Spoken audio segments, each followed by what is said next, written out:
or where we last left off in Legala, Connor had drawn a line in the sand, and through his actions, war were declared.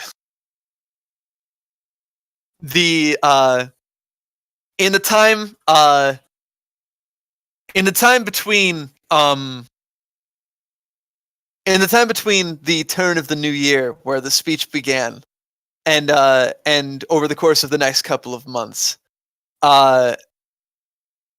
tensions have very, very quickly escalated as the battle lines slowly began to become more and more evident as tensions began to mount. Skirmishes between members of the rebellion and the loyalists have almost entirely ceased for a brief moment, as for a moment, rather than fighting those who they once perhaps would have called their enemy. Legala scrambles to get to where they know they can be safe. Loyalists who agree with and support Connor's cause have begun to voice their support from their places from across Legala. A good number of magicrats and nobles who believe in his cause and who swear their loyalty to the Haven Tree name have pledged their support and have promised funding and troops who've begun to show up at the location that has kind of ended up becoming the home base for Connor's coalition. Speaking of which, Connor, have you named this movement at all? Have you given a name to what you guys are calling yourself? I have an idea, but I have to run it through my idea woman first. And my other one.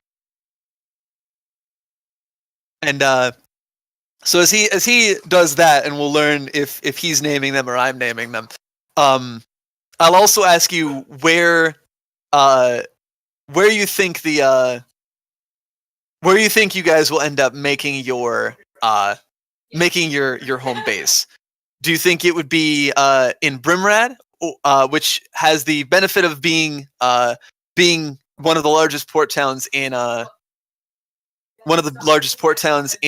Legala, but obviously has the downside of being rather far from Arcanon itself. Alternatively, there are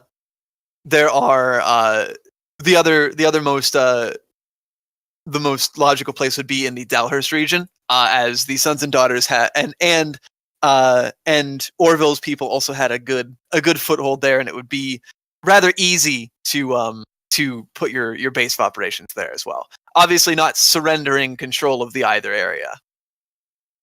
But where do you think you would want to be keeping the bulk of your operations?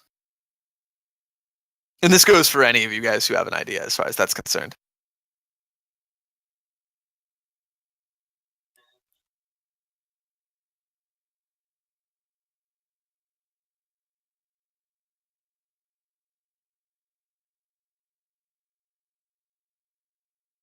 Okay, so our options are Brimrad and Brimrad or the area of Brimrad or the area of Dalhurst. Dalhurst is the eastern one, right? Yes, it's the conglomeration of smaller cities with a lot of population centers. It's not as large of a city, but it's the fact that it's spread out makes it very easy to defend in a more ephemeral sense versus a more actual city place that like Brimrad has. The sons and daughters of Legala were more eastern bound, right? Yes. Let's stick with Dalhurst then. Okay. And so over the course of the next couple of months, you guys still obviously maintaining a presence in Brimrad, as it is an important city, and it is also a rather symbolic city. As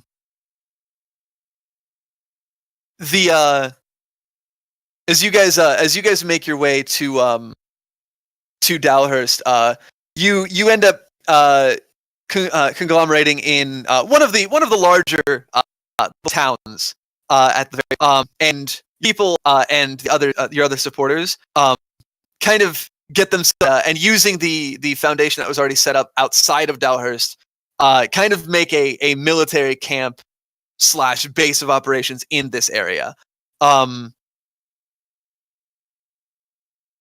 I assume that you would be trying to disrupt the lives of the people living here as little as possible, and so it would be very easy, given the size of this area, to be able to make it so that you could almost form a protective barrier around the people who may not want to be involved in this. Many people who want safety have already left this place some time ago.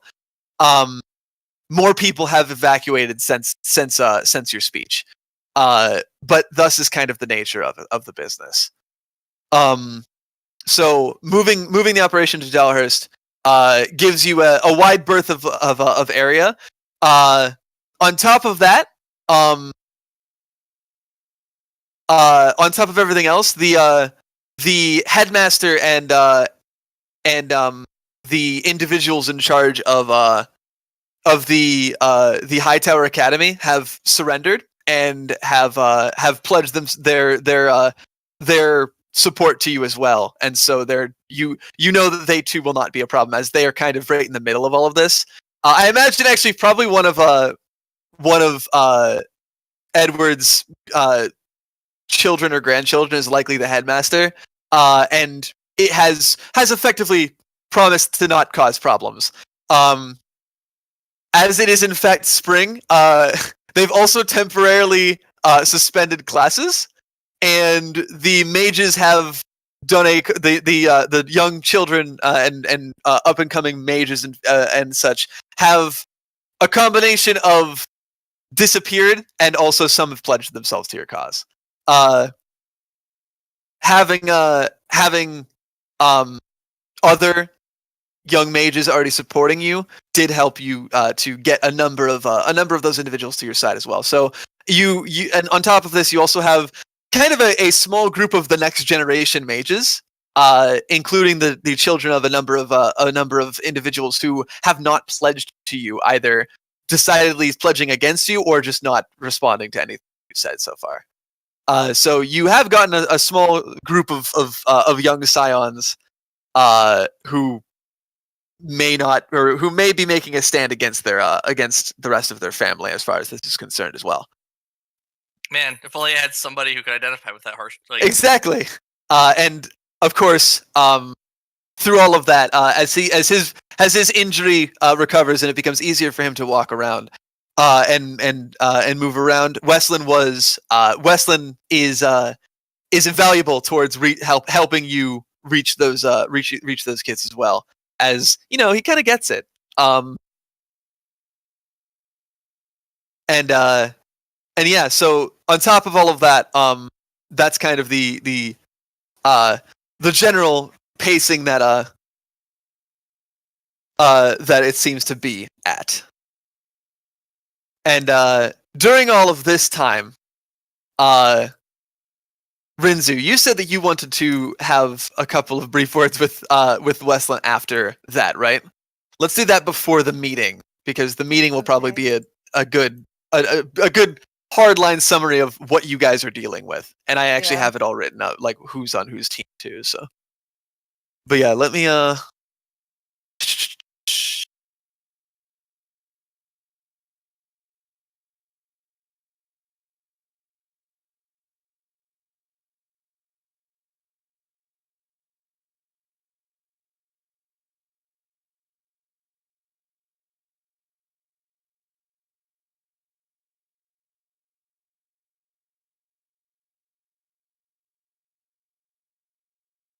All right. Sorry, I just had to. No, it's okay. Like, Brent just took the puppy upstairs because Brian was trying to scruff him. So, so Brian was like, "You take him," and he was like, "Fine." And so as the pieces begin to fall, and the groups begin to make plans to move their operations back to Dalhurst, back to where where not but a few weeks prior, the royal army and the sons and daughters were on opposite sides, squaring up for a potential conflict. Rinzu, I imagine after the speech, you probably helped Westland sit the fuck down. Yes, I helped him sit the fuck down because, like, yeah, you know, he kind of booked it a bit. So yeah, you'd be able to do that. You found one of the guest rooms inside of the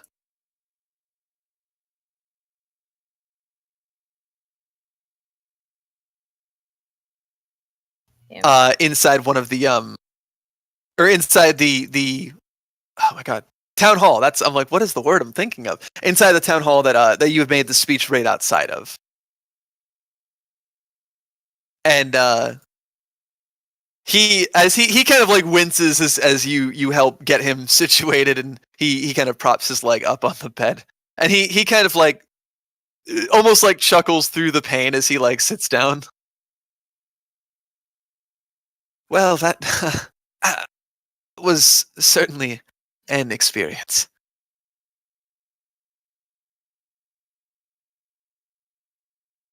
yeah. How are you feeling? Well, behind the fact that I feel like I can sense my heartbeat in both of my legs.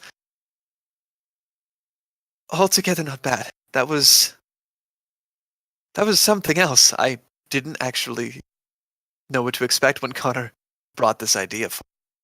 But that was incredible. And liberating in a way.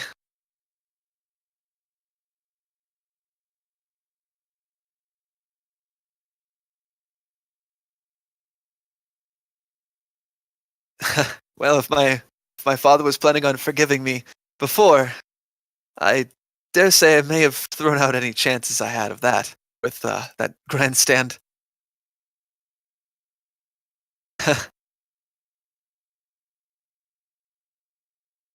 I don't regret it.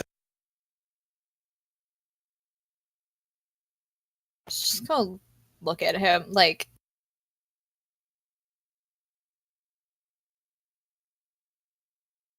And he looks up and kind of he like smiles a little bit tired. He looks a bit fatigued from the exertion and the stress of the situation, not to mention yeah. being in front of that many people and talking in that way when he's still kind of getting over himself. Yeah. How are you?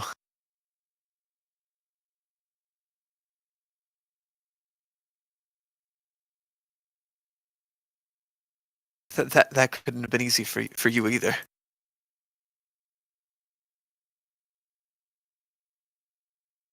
So it wasn't.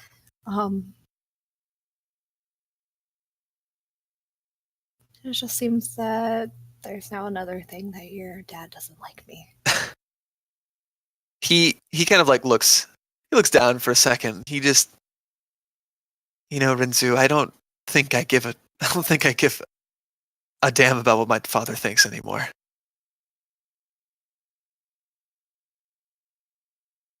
I don't think I can give a damn what he thinks anymore.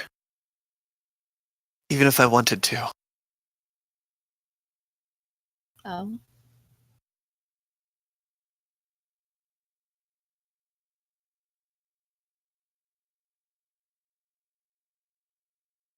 And he kind of smiles a bit sheepishly, and still a little tired. Just says, I guess all it took was for me to, well, be brought to death's door and shatter half of my body to pieces and have my dignity and my eye stripped from me from my own father after being cast from the highest point in the entire continent, and then of course being dragged across the continent and stand in front of an entire gawking group of volatile members of a country at war to realize that, but here I am. Just gonna look a little guilty at that. Just like, I'm sorry about my fault. You shouldn't be the one apologizing. I should be the one thanking you. I feel everything in the horrible throbbing ache in my leg right now. I feel like I feel like I'm free now that I have.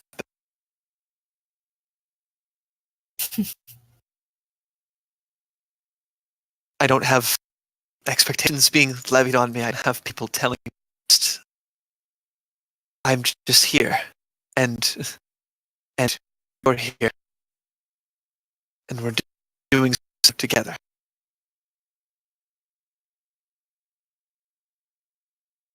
So it's great to be able to do what you want, isn't it? It's a bit exciting, honest. But I meant what I said up there. By the way, it's the only thing that I realized. Well, I guess that I have to say it.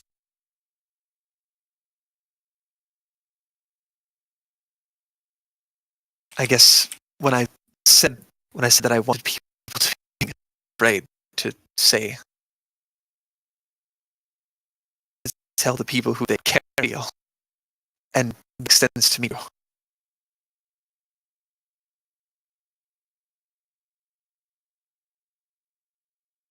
So if I'm going to help Connor rebuild this place in a way that people aren't afraid to say things like that, then maybe I should be the first one to start.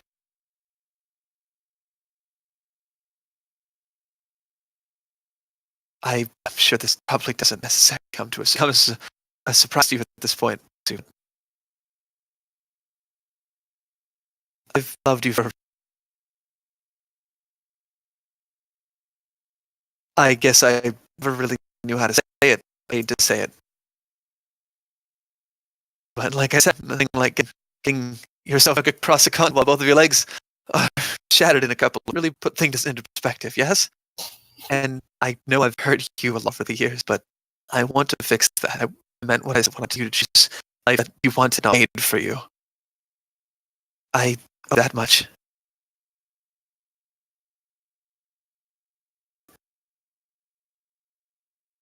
She's going to smile, and he's sitting on the bed. Yeah, right? like he's still up on the. He's like you've helped him prop his legs up. The forehead, and you know you talked to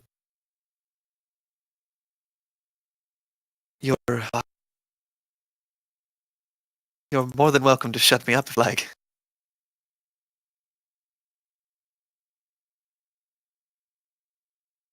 And he looks up at you.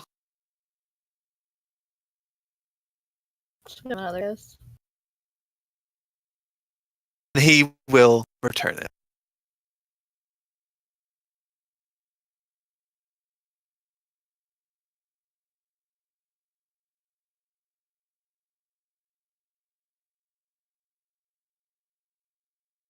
And as he pulls away from the kiss, and he actually like turns himself around.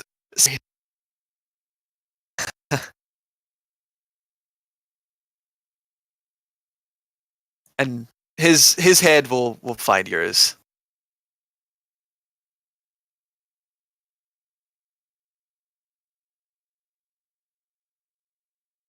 She'll take it. Just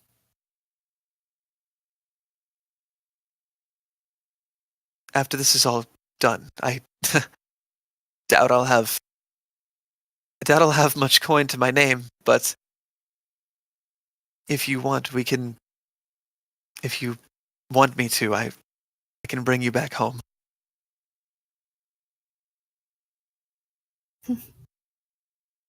Maybe we can find your family.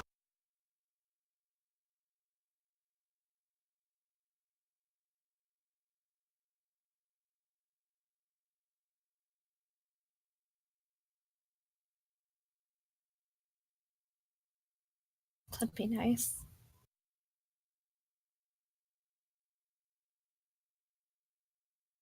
I don't know if they'll actually be there, but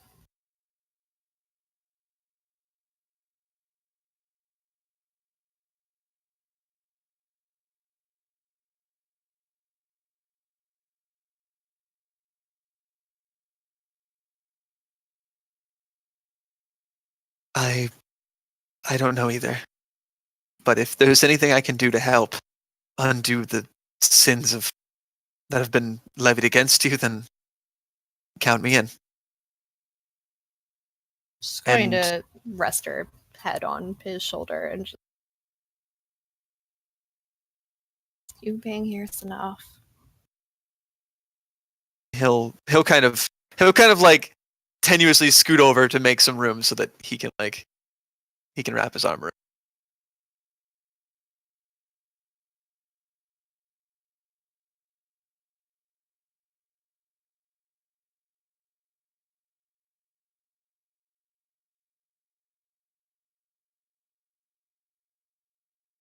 And he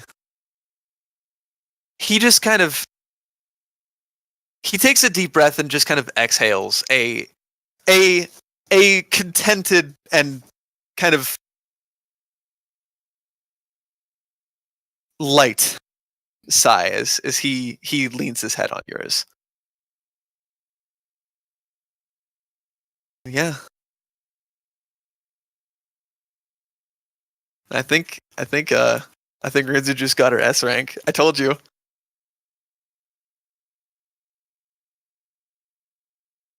Told him what about S rank? Oh, I bet Brent earlier. I'm like, I'm pretty sure Rinzu's gonna hit her S rank with Westland today, and then I was right. Yeah. There it is, folks. And yeah, she will the two of you will probably just enjoy each other's company for a minute, and he will probably end up falling asleep again because of the Yeah. the stress and the and the such. It was Honestly, a you guys stressful probably day. you guys just end up like passing out of the bed, like leaning on each other. Yeah. Cute. They're fucking cute. Connor, you probably like walked past the bed that was like, or like the room that was cracked open. Probably saw it. Okay. It's cute. I don't know. It's a happy thing. So there it is. But yeah, so from that point on, by the way, it was a slow progression over the course of the next couple of months. But from that point on, as Westland's leg recovered, so too did his personality. Obviously, it was never. It's not going to be exactly the same as it was before, but he seems to be getting his confidence back and dealing with these other like-minded individuals from the Hightower Academy has actually done a lot of work for that, as well as being able to work with Connor and being able to being like useful and also not having to hide anything involving his feelings with Rinzu. By the way, he will be affectionate with you in public from this point on. Oh no, whatever Yeah. will I do? I figured you said about that, but also actually ends up being its own way. It takes a little bit. You notice, of course, of the progression, and it's not like a massive amount, but the end of the 3 months between A, actually notice a couple of other Tugwell and Lagu's couples start to show themselves more in public after the scene in public more, as Yeah. the two of you sort of set a precedent for it. And the fact that though it was some did say things, you guys did encounter individuals. Westland would be very vocal about this is the future to build. People don't have to hide, and if you have a problem, then you can leave. Arcanon is 100 miles to the north. Putting his foot down, just like a big and of the edge he probably had before, because of like some things from before. He did very much put foot down towards people who do that, and that something that was noticed by others, and you do notice a couple other people hiding as far as that's concerned, which is that's a thing. Throughout the course of this time as well, Quentin, I read your fucking name. You would have had the opportunity to most of the other members of most of the other of the core leadership of the sons and daughters, including Rhea, the Scorpion Lagus. She does not say much to you, by the way. She pretty much just nodded at you and looked angry and pissed. But she is just in how fact she here. looks, right? It is, yes. And Rinzu, if you would have seen her around camp, she definitely was giving you the stink eye. I'm glad that she hasn't throttled me yet. No, she was explicitly told not to throttle you. Which I imagine at some point Reno had probably approached you and asked you if Rhea had given you any trouble, at which of course point she didn't, and he just nodded and smiled and said good and walked away. But yeah, as everything kind of goes and about, we'll kind of transition into the as the base camp is kind of established at the base camp is kind of established here in Delhurst. We'll kind of move towards the first major kind of war table meeting, if you will, between you and some of the other members of the leadership that you have. And did you want to announce what the name of your organization is here, or do you think you probably would have that word would have probably spread already of what this coalition is calling itself?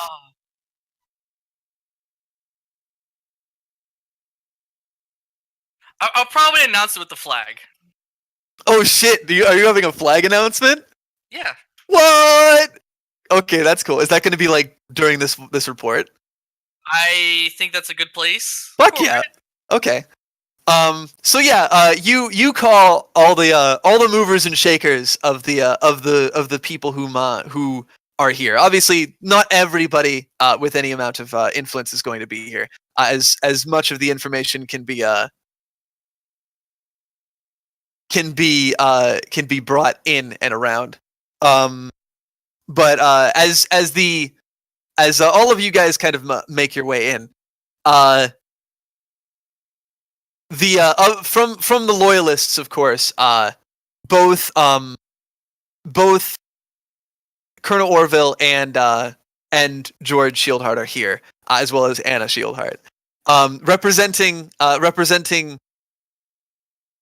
the aerial brigade that you have, as unfortunately small as it is Ophelia Chamberlain, who is still here. She did not talk to anybody for about 2 weeks after the speech. I get that. But after the fact, she kind of went hard into preparations and kind of went like Commander Shepard mode, like go time, no nonsense, like we're going to bring this war to a conclusion. And under her command is a comparatively small group of Falcon Knights, or not Falcon Knights, of Pegasus Knights, who've followed George Shieldheart and the others, and who've been placed under her command temporarily as the aerial force that you guys have. On top of that, of course, a couple weeks after the fact, probably actually about a month and a couple weeks beyond, Beatrice was able to smuggle herself back to Delhurst, but she did not come alone. She arrived with Magister Brock, who is also present here, along with Beatrice. But they also weren't alone. She assisted a number of other influential mages from Arcanon itself to get out of there. as well as the entirety of the Church of Driston. The gatekeeper, the caretaker, and all of the other hierophants and priests and priestesses and the faithful have all made their way to Dalhurst, and over the last couple of weeks have set up their own kind of church away from church here in support of you. I imagine at some point the gatekeeper likely came and asked you to confirm the rumors regarding Cecil, and I recall you effectively saying that you would have told him exactly what you knew. Yeah, like, she isn't really an evil mastermind, or if she is, she's so brilliant that we could not hope to stop her. Well, needless to say, they would have asked. The gatekeeper effectively would have asked you, "Do you trust her?" That I do. Then they will as well, and they would have pledged themselves to your service immediately, effectively turning against the other archbishops in doing so. If only there were some more of them. Unfortunately, it is the smallest church, but it is still here. They are still here. So that's a thing. Obviously, Delia and Richter have relocated here, and over the course of the last couple of weeks, a couple of Richter's old friends have started to show up. Not many. Maybe a handful of his old friends that he was once who once held membership in the brigade. Most of them retired farmers and carpenters and such with their own families that they've brought with have started to show up and kind of have sort of pseudo come out of retirement as almost like the old school gen Mercer Brigade has almost a mini revitalization here alongside of Richter and John. It's not a large group; it's less than 10. But as word spread about what you were doing, and then word spread that Brennan was currently under Alexis Blackwild's payroll, a lot of people who were present during that incident remember Blackwild, and somehow rumors spread that was the same person. And so a lot of people who thought that Etney was in the right, who were old friends of Richter, have come, and between all of them, they've had a little bit of a revival of the old school Mercer Brigade, and it's been a cute little quiet thing that's happened over here with these old souls picking up trading their plowshares for swords once again. On top of that, as far as members of the Royal Army are concerned, the albeit small but present and new and up and coming rifle regiment under Colonel Foster has relocated here from the western edges. They found themselves quickly overrun by the amount of support outside of here. On top of that, of course, Colonel Charity and the scouting and archer corps has also remains with you, as well as Orville and a good chunk of a large minority of the Royal Army that came along with both Orville and Shieldheart. On top of that, of course, the sons and daughters themselves, a very large majority of them have pledged themselves to this group, though they do still seem to defer to the orders of the leadership within, more so than to your group. But there have not been any major conflicts. There have been small fights, a couple of injuries, nothing permanent, and nothing that hasn't been solved with a few days in incarceration by the people who were responsible for starting these fights that have broken out around the camp. You've also, of course, had the opportunity to meet the rest of the leadership of the Sons and Daughters, and as we open up on this, all of the royal military officers I mentioned are present, as well as Etni, Etni, the man who had brought or who had told you that it was go time or time to come out and talk, begin the speech. The man that you had learned is known as he's currently commander, but typically a rank below that. But the current scout commander currently AFK soon. Obviously, we also would have heard about Jacob through all this. Lemony Jack is sometimes is along with Reno and in the circle. Magister Brock is here, and as is Ophelia. As far as everything else is concerned, you can kind of pick the others who would be here. She's Magister Brock. She kind of is not a Magister. And by the way, she warned you likely she's another one of Milla's supporters. Oh, I completely. Or sorry, not it's catastrophe. My bad. Wrong. Yeah, so you the group. You have Westlin there. I would offer Westlin the choice. Yeah, he would definitely wants to as much as he can. And so he's kind of incidentally ended up becoming a pseudo leadership role to a lot of the younger mages that he had been speaking to, and a lot of them have kind of ended up subconsciously flocking to him, because of the fact that he was the first one to stand up against his father. So he kind of is your version of Leon, in that he's kind of in charge of the mage core that you guys have, I guess, for lack of things, the youth of a nation that have kind of brought their tomes to your side. So that's kind of his situation here.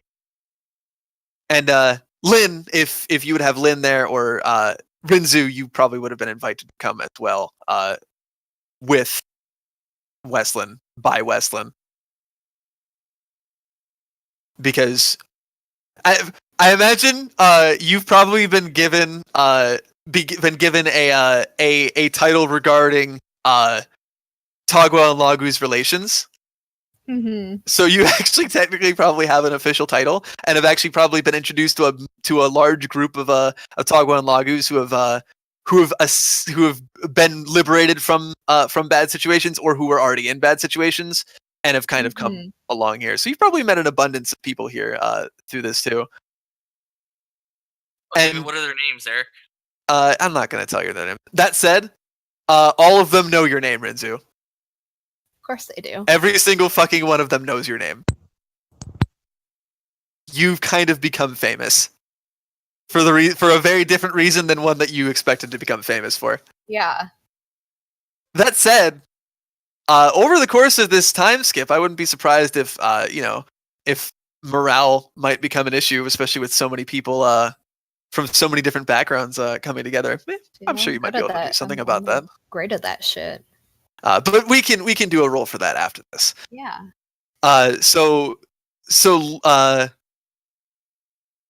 And then obviously Rock is invited because fuck, she has a lot of experience actually. Yeah. She also has a good deal of tactical acumen as well. So what? Weird. Almost like she's some sort of tactician of some kind. How unexpected. And yeah, has Lynn kind of ended up becoming another like pseudo spy master for you? I imagine like another informant who's been keeping a lot of ears to the ground. I imagine. That sounds about right. Brian, involved. Sit down. I'm connected. I imagine that you would have had the opportunity to basically kind of get yourself in a prominent informant position, working with people like Reno and Daisy's people who've been working around to kind of make sure that you guys can stay informed about the movings and such of troops, and making sure that you guys can have information about what's going on. So I kind of imagine you and Rinzu and Reno have kind of ended up becoming informants, especially in regards to Togwell and Lagus, and making sure that any that are that have been upended by this upheaval that's happening across the country have been able to get to safe places. The spiders are listening, Eric. They are, especially the one. But yeah, so you guys are all around this, and Connor, you will have the opportunity to bring them to bring everybody's attention, and kind of ask any questions that you have and get a feel for the situation. And so everybody filters in, and they begin to quiet down as everybody turns their attention towards you. Ah, good. They're referring to an 18-year-old boy. Got it. I mean, there's a number of leaders here, but you are kind of the one that started all of this. Yeah, I know. But It's I mean, Etney and the others are here too. They're here to help. But at the same time, I also imagine you probably called them here because you probably had a certain piece of cloth that you wanted to show everybody. I don't have a piece of cloth. I need somebody to make it for me eventually. Oh well, at least not necessarily a piece of cloth, but an image. But Brent, Yes. you have access to a spider goose. I feel like I personally really want Cecil to make it because of the heresy. But no, I mean anybody can make it.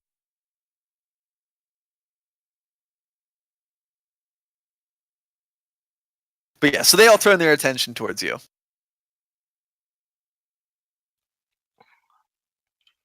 Right, so I think this is the first time we've been able to gather all of us in one place.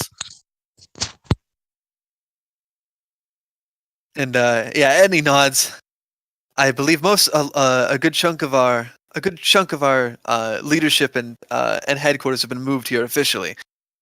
And I believe this is the time when we're going to have to start digging in.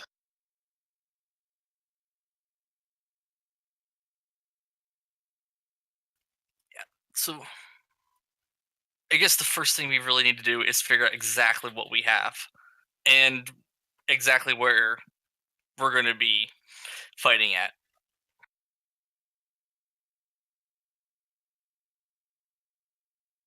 And Shieldhearts nods, and I imagine that there's like a map of Saldeo, specifically the lower about 75% of it, probably not so much the upper reaches of Talam.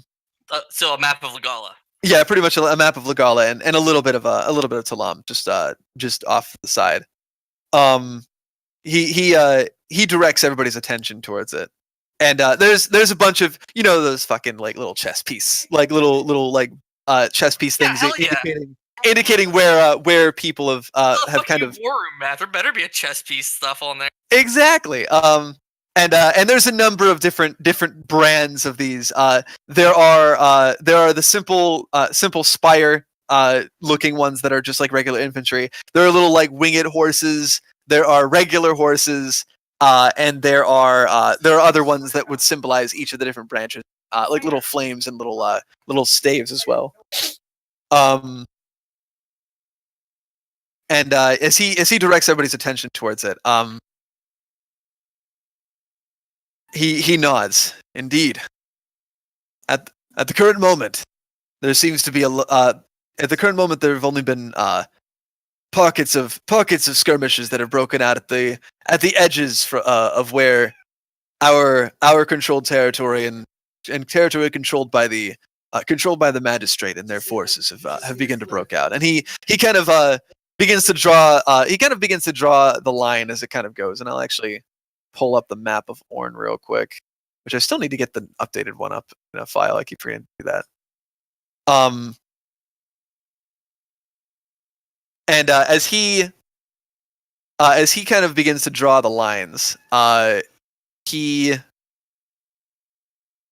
denotates the area where each of the groups has kind of begun to draw their lines, and in the West faction, in the Western Legala area, a good deal of that has fallen under Loyalist control as they've doubled down on controlling the factories since your time through this, and so he directs towards that, and the area in and around Emnet and the other areas in West Legala have been were under loyalist control before everything happened.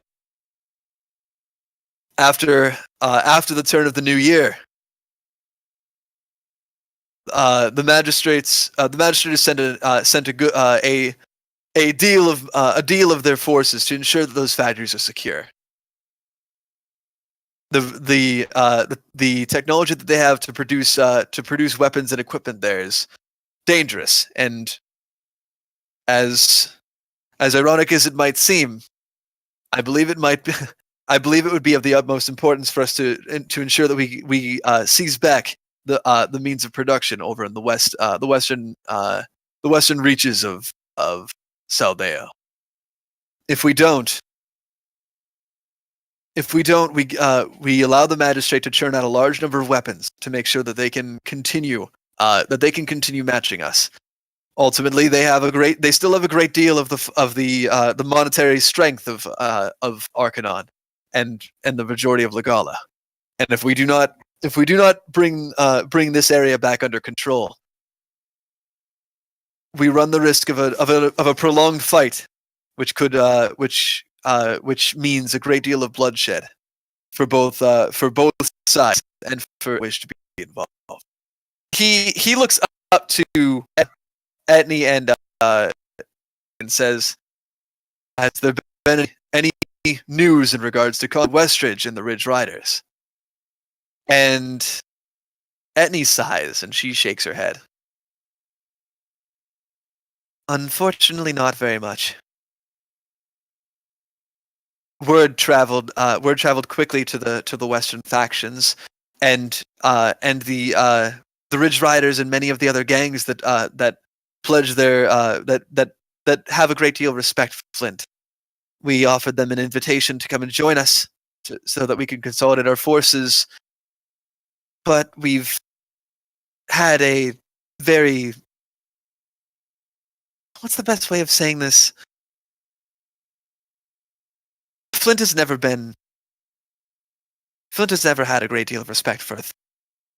I believe what we see as a chance to do right, he may see as kowtowing to the authorities. And in the process of doing so, he's given us minimal responses." And she looks over to the man to her side, and Jack steps forward and he produces a small letter. "Reckon the only word I've heard from the West Ride about at this point from any of them is from an old friend of mine from back when I used to ride with the Ridge Riders." And he produces a small roughly written parchment that seems to have been crumpled up, and there's a couple of cigarette burns in it and such. And it says if Prince Connor wishes, if Prince Connor wants to make a stand so badly, and he wants our support, I reckon he can ride his way down here himself, and we can have ourselves a nice chat. And he kind of drops the paper on the table. Keep in mind the saint from Westridge himself. In fact, it's from a rather low-ranking member of his gang. That being said, chances are, if we're looking to get the Ridge Riders on our side to try and take back these factories or anything else what's out back out home, chances are we're gonna have to send a group out to contact Flint. It ain't gonna be easy getting him back, getting him and his folk up on our side. I can't imagine. I ain't even sure we'll be able to do it, but if we can, we'll have to send some people out there.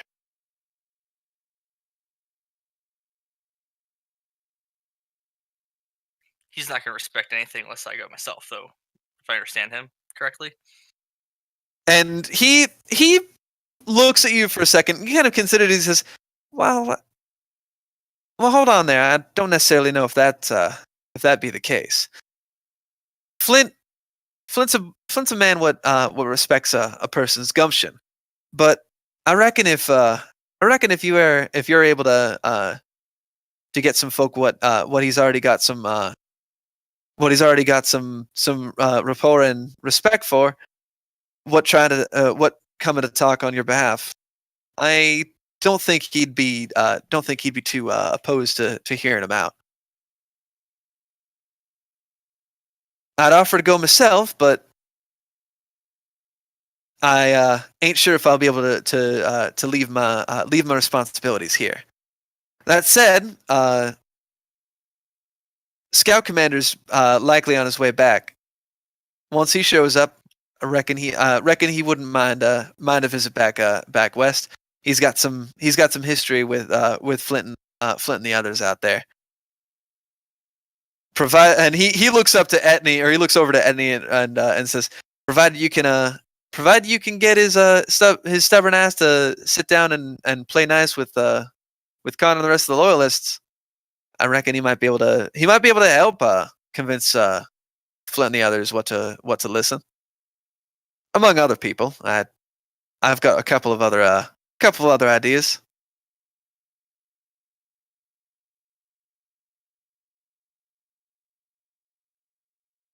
Do we know of any other factions that are on the fence, so to speak? And I think all of the rebels kind of look at each other.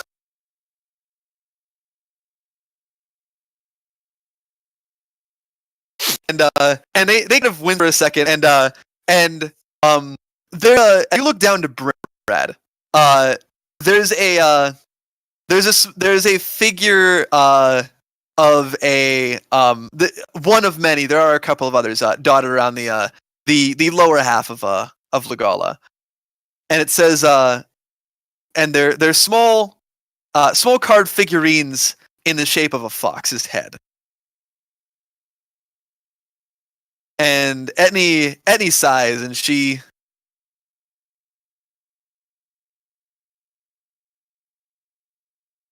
Well, we still have the Council of Vermin to deal with.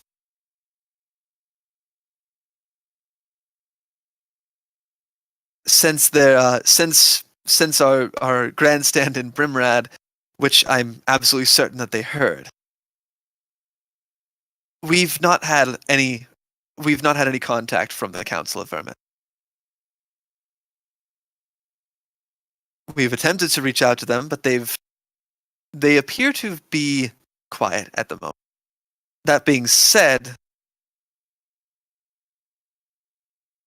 the more ephemeral yet concrete support that they've offered us in the past, funding, information, those are still making their way to us. And she kind of passes it over to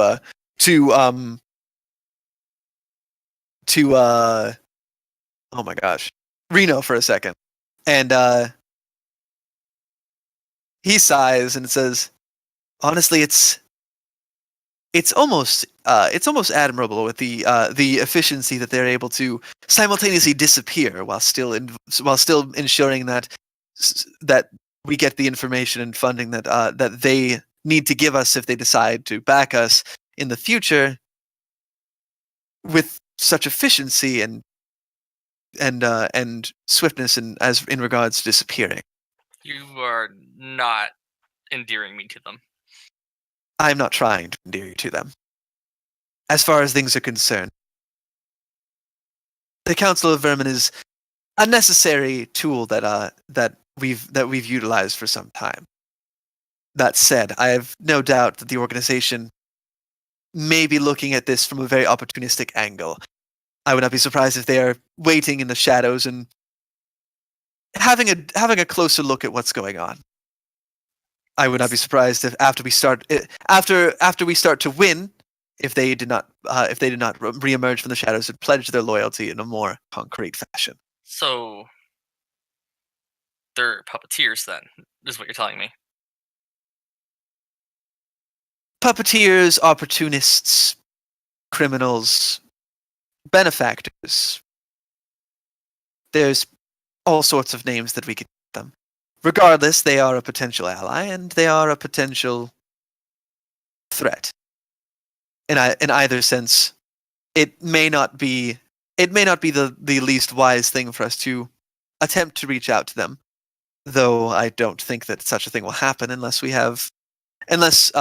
have reason to wish us to be contacted by them.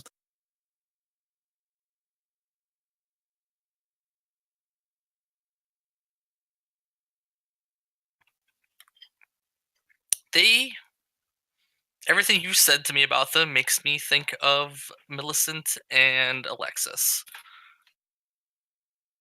And Any kind of chuckles at that and says, "There's when you pull back the curtain, Connor. There's only so many different designs of pieces that you can put on a chessboard, eh? That said, if Alstramaria is on her way back, she does have ties to the council. It's possible that if we're able to contact her, or rather, when she makes contact with us, once she returns, she may be able to help us figure out more of a situation of where they're standing at. I understand that her relationship with the Council of Remen is currently complicated. That said, she knows have a relationship with a lot of us right now. That aside, she has a more intricate understanding of their works than any of us could hope to.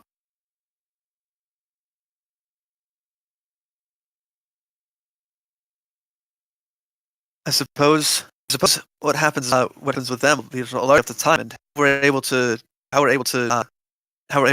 progress in this war.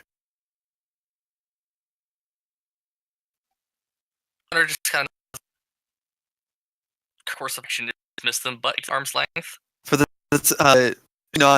time being, that might be for the best. Keeping a very close eye on any of their opera go, if we're able to even locate them. They are notoriously efficient themselves hidden, even are. That's concerning, but I suppose there's not much we can do about it. Unfortunately not. A great deal of the that pledged themselves to my cause have remained, and a deal more who had before not pledged themselves to be along with us, but have flocked that you've brought forth for all of us to follow. That said, there have been a number of smaller cells, both internally and externally, that have different ways. I don't believe any of them will become a major threat to anything here. We will certainly wish well, and if we're able to get other groups of independent revolutionaries join our cause throughout the course of our victories as them, and we will slowly disappear forces. But ultimately the mass are currently outnumbering us. Although we control a large amount of territory, they have being of having a greater deal of funding and now they've seized control of the ports, they have access to trade with a number of independent with other countries reporting. Yeah, with back, it's going to be a lot harder territory to keep, I should say. It will be of more forces under your command than ever before, under your direct command, no longer having to curry favor with a number of magisters who are trying to mine everything they do. That may be the greatest boon to this war effort yet. All of the ducks are lining themselves in convenience here to tell who's on which side.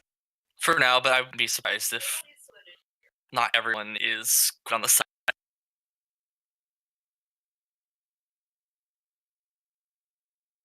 And Ophelia nods with a stern look on her head, and she says, "There are a deal of nobles within Arcanon and the surrounding areas who will be opportunists. If we begin to win, they will attempt to pledge themselves to our cause. But we need to be very careful about some of the family. For if even the slightest opportunity comes in which they could betray us to curry favor with the magisters, many of them will. I fully intend to make sure that none of the individuals who would attempt to do that will be successful."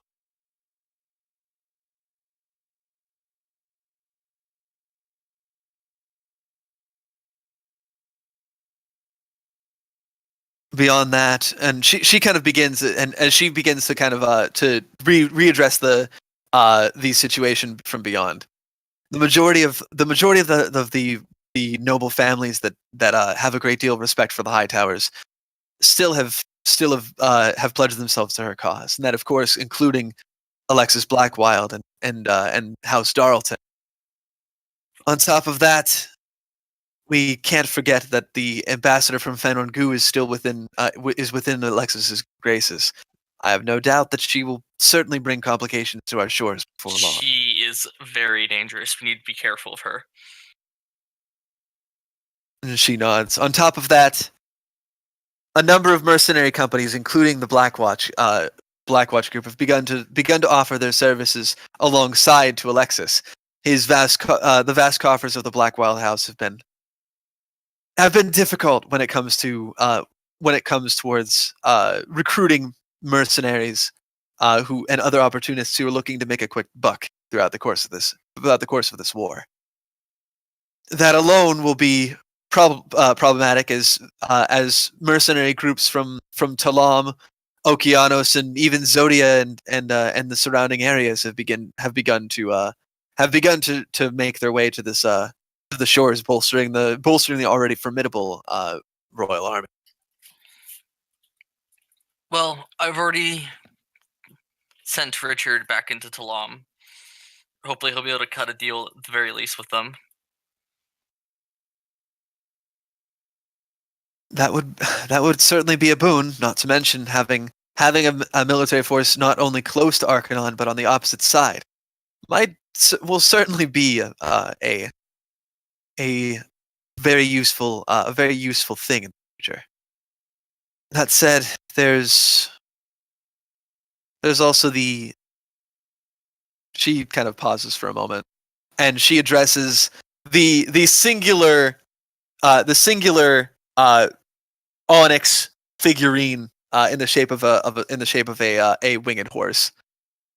There's still the Dark Flyers, led by Commander Risewell. I am unfortunately the only among my kinsmen and sisters in battle who have decided to remain loyal to Connor. The rest of the organization has returned back to Legala and has pledged their loyalty to Millicent. That's more than I expected, honestly. No offense. I told you that I believed in what you would say, and I would stand by your side for as long as I intend to follow through on that. To complicate things, she's not alone. Bennett's Falcon Knights have unanimously remained with Millicent, as long as about 75% of the Pegasus Knights under Colonel Wingkeeper. Their air force vastly outnumbers our own, and taking Arcanon without something else, taking Arcanon without some other factor to help to even the odds will be exceptionally difficult. Not to mention, they have the support of Colonel Jared's cavalry and the support of not only the Templars but the Paladins as well.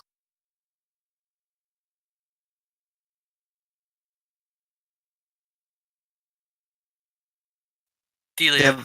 They have a powerful force. They have a powerful force working against us. Fighting this war is not going to be easy. And then Delia looks and yes, Connor. Were you able to speak to your brother? She nods and says that the letter has been sent, but unfortunately, I've not heard anything back yet. Connor.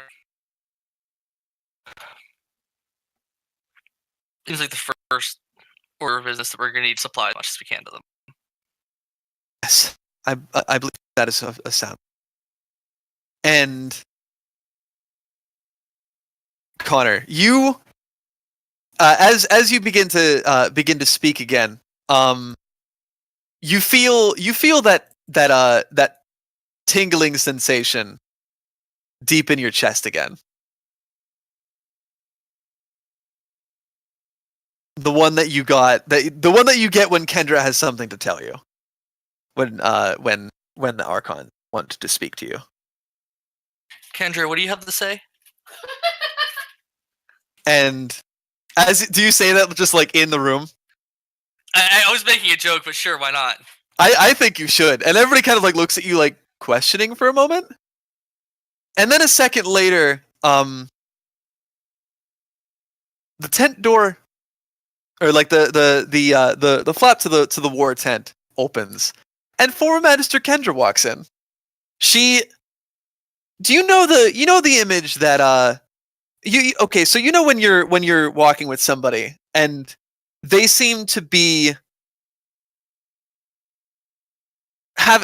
when you know how like somebody carries themselves when they're hurting in some way, when they have cramps or body aches and such like that, Yeah. where you can almost kind of see it in their face, even if they try and hide a little bit. You can see that as she walks in. Probably only you, Connor, because you've dealt with her a deal more. But you can almost see kind of a bit of a hidden pain in herself as she walks forward. And everybody kind of like looks at her for a second, like wide-eyed, blinking, like for especially those who have not seen her like yet or know about the fact that she's here. And Aaron specifically like looks at her and is like, Kendra? Goddess, what are you doing here? You've been missing for the better part of a year. Where have you been? And she just looks at Aaron and just says, around.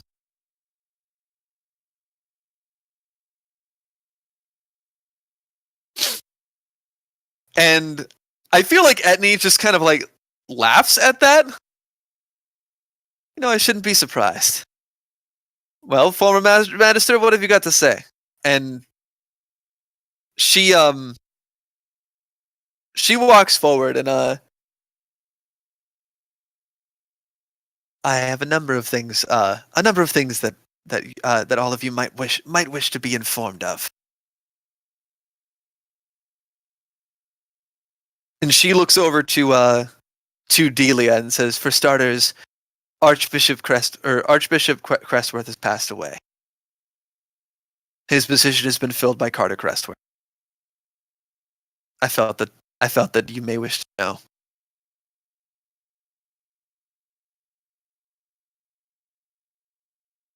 And Delia kind of closes her eyes for a second. Kind of, you can tell that she had a feeling that this was coming. Thank you for informing me of that. I much appreciate it. I will write a missive to my... Never mind. Please continue. And Magister Kendra nods, and she takes another breath, and beyond all of this, a number of fruitful pieces of information have revealed themselves, thanks to the work that you have put my people up to. Liao Ji, the ambassador from Fanrongu, has pledged the support of a large number of highly trained mercenaries from the Valley of Prosperity to the in service to the state of Legala.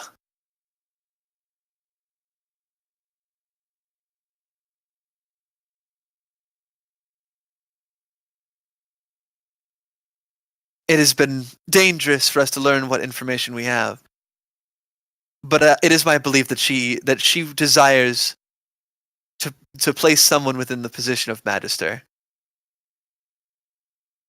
someone whom she can control, perhaps even herself.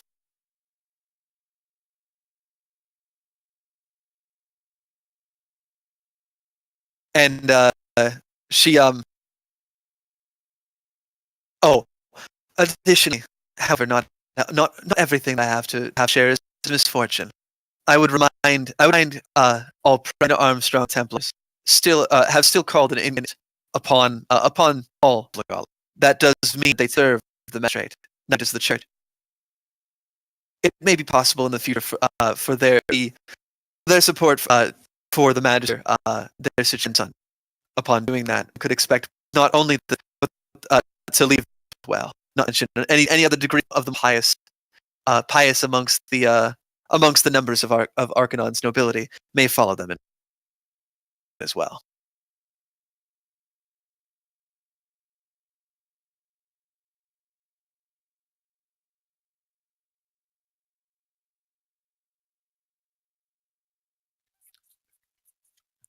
Is there anything else we should know of?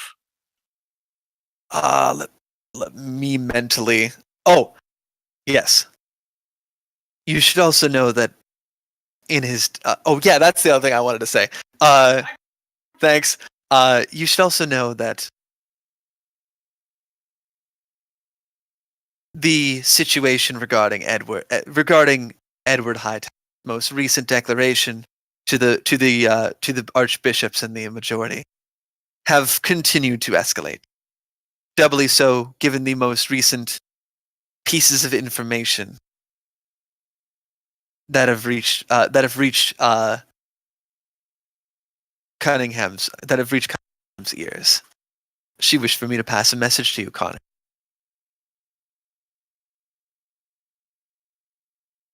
Word from her cousin, from across the sea.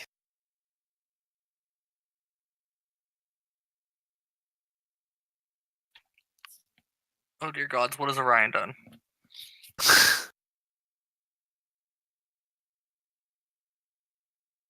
and there's a slight smirk on former Magister Kendra as she speaks.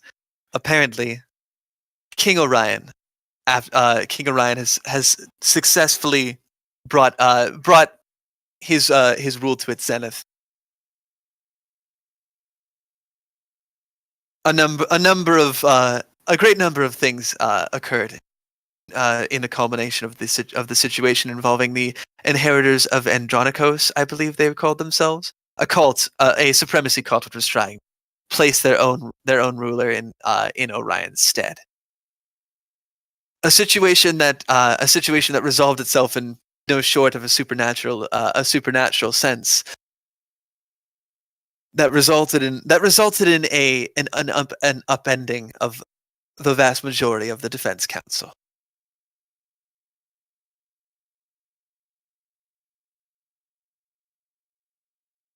You should know that Prince Orion himself currently sails across the ocean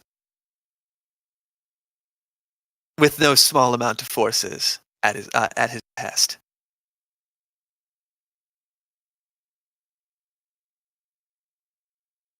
The group he brings numbers close to 10,000.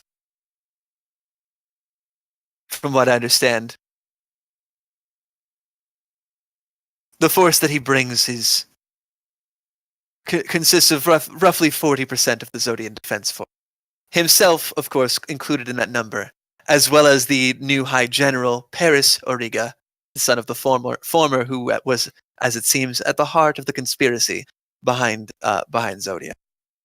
On top of that, the new General Empyrean, the former second in command, Cygnus Borealis, is coming with a detachment of roughly 200 Wyverners. Something that I believe may come in handy in the time to come, given the aerial superiority that the Loyalists currently hold over you. Or sorry, that the Magister's forces, not the Loyalists. They're not calling them Loyalists anymore. They don't get to call themselves that. On top of that, a small fleet of roughly 20 ships, one of which can hold approximately 5,000 people in, from the reports that Daisy's cousin sent with. At its helm, a massive dreadnought unseen in the waters of Orne, called the Atlas. Remaining behind is the new force commander, Princess Estrella and Mead. replacing the late Alessander Drake, who was killed in action. As well as the new director of intelligence, a woman by the name of Cassiopeia Starr, who you know, obviously. Yeah, I also kind of. How did our mercenary friends react to said information? As it turns out, it seems the rumors surrounding her lineage as a member of the Andrew. I'm rather curious as to how the other individuals who are members of the Mercer Brigade took such information. Though I suppose you may be able to find out soon. It is my understanding that the majority of the individuals whom you met across the sea have joined the fleet, as well as the ambassador of Okeanos, as they make their way across the sea to Legola. I imagine they will be here in less than 2 months' time. I've sent word ahead of them that Admiral Manning and the Navy have remained their support to be tenuously towards the Magisters. Their mistrust with the Ptolemaites, or his mistrust with the Ptolemaites, of course, coloring his perceptions. I imagine that Zodia may encounter a bit of resistance in their attempts to dock, but if truly this dreadnought of theirs is as large as it sounds, I can't help but wonder about the size of any skirmish that would actually occur.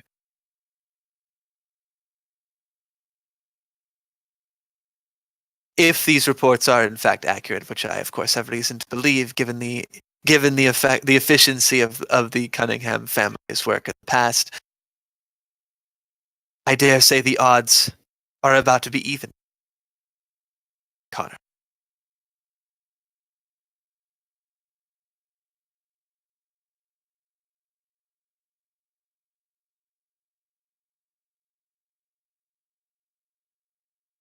And I think like upon hearing that 10,000 soldiers are coming to Legola, I feel like George Shieldheart like knits his brow for a moment and is just like looks at you, Connor, and is like, what happened? How did you I can't even begin to honestly answer that question.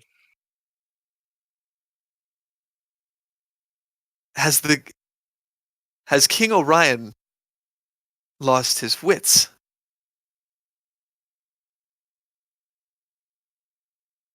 Sending a force of that magnitude can only mean one thing.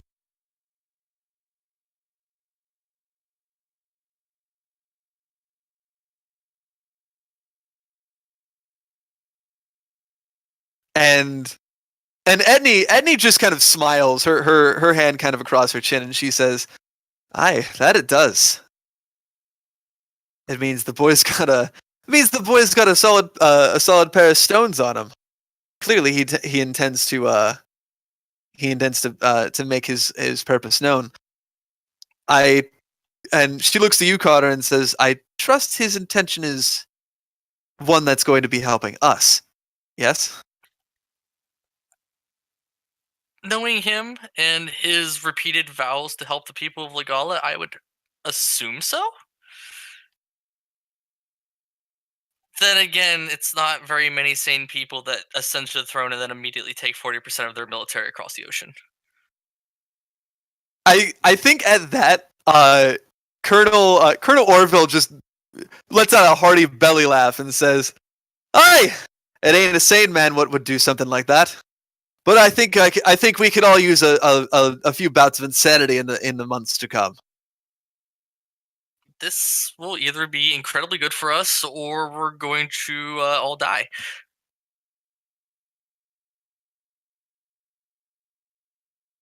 And Reno gives a toothy grin and says, "Isn't that the nature of war, Connor?" Connor just kind of smiles and is like, I guess it is. And Kendra does bring up one last thing. There is something else that is of note as far as that's concerned.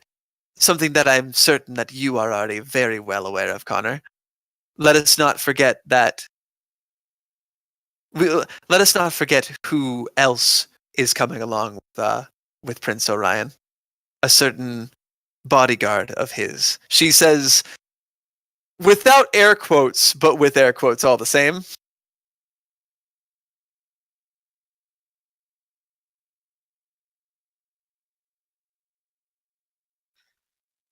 Oh, he's bringing her, isn't he? She nods. That seems that seems his intention. I can't And, convince her. and I feel like there's right the secret being had here. And Anna addresses it, and she just like her mouth. Oh no! And General Shieldheart looks at you and says, "What do you know, son?"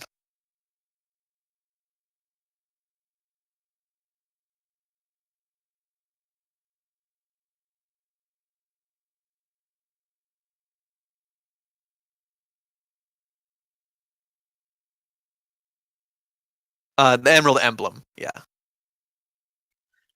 He's bringing Cecil of the Emerald Emblem with him.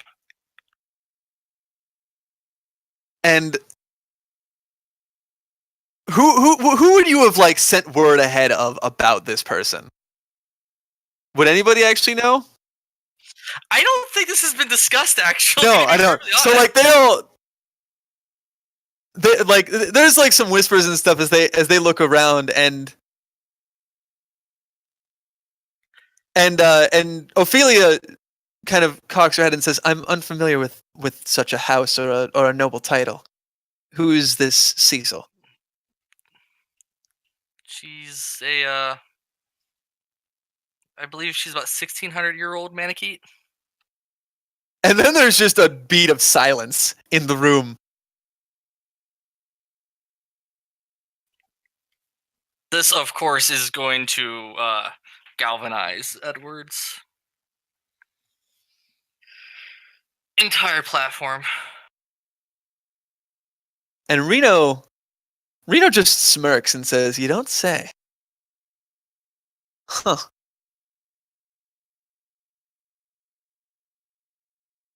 Well, I guess that just makes us I guess that would make us the biggest group of apostates this side of Arcanum, doesn't it? Though I think it would be rather poetic for us to be riding against the magistrate and the archbishops with a Manakete on our side, of all things. Oh, just wait until you meet her. She's something. Something's putting it lightly.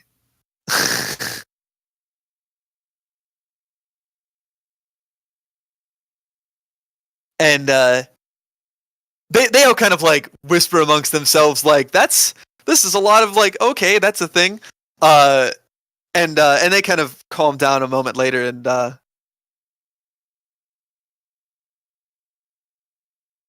Etne kind of smiles, and she raises a hand to kind of like quiet everybody for a second. She says, "Please, everyone, I'm not going to start pretending to understand what this could mean for a Manakete to be here, but I believe we could take all of the assistance we could get from devils or otherwise.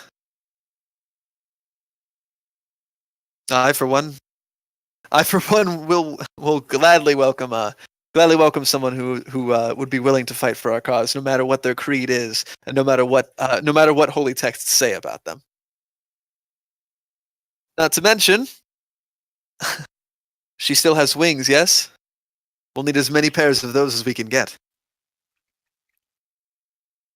I don't think I've ever seen her as a dragon. Well, she has regular wings, like in her person. I know. too. I was just. But yeah, no, you didn't see her dragon form actually. Yeah, I've never seen her dragon form. Didn't you race her once in her dragon form? No, she was just No, flying normally. She was just flying normally.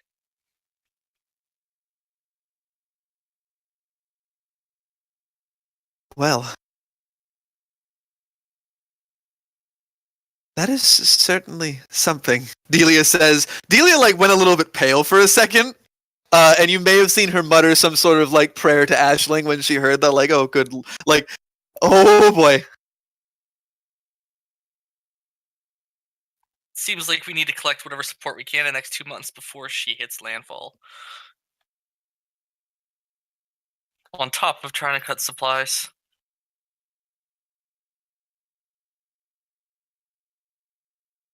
And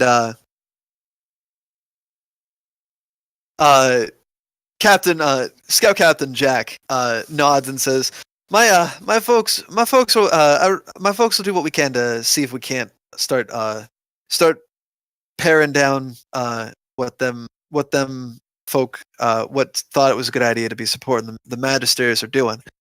We'll see what we can't do in the meantime till the commander and the rest get back. I imagine guys, and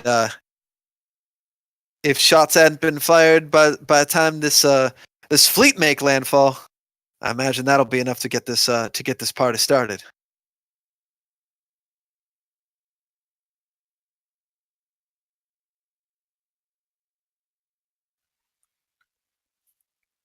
Kendra, you and your people will be able to keep watching Arcanon, correct? And she nods. I will attempt to keep as much of an eye on situations there as will the Cunninghams.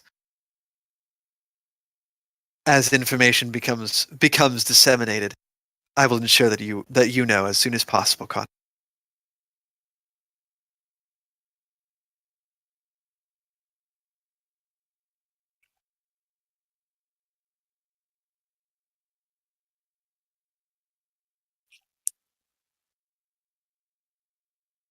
And Etney nods. And I believe our courses are set. We all know what we have to do, and we can begin to go about doing so as we go. But for the time being, another major thing that we need to do is ensure that all of our people are on the same page. I know that we come from a great many backgrounds, but we are all children of Legala. Children of Saldeo and children of Orn. If we're going to make this a better world, if we're going to make this a better home, we're going to need to save the fighting for the enemy, for ourselves.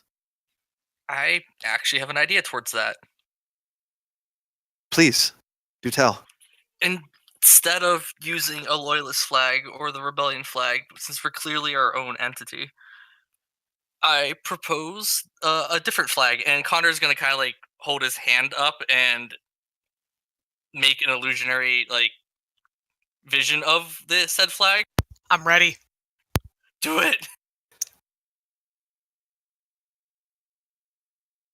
And as it appears and kind of slowly rotates around the the place, everyone kind of looks at it, and you see like discerning. It's almost like what you would imagine a bunch of people like at an art museum, like looking at like and critiquing a piece of art. Like there's a number of different reactions between smiles and nods and discerning looks as they look. And as Etney sees it, she smiles and says, and she ha. You've outdone yourself, Connor. This is perfect. And just what we need to bring our people together.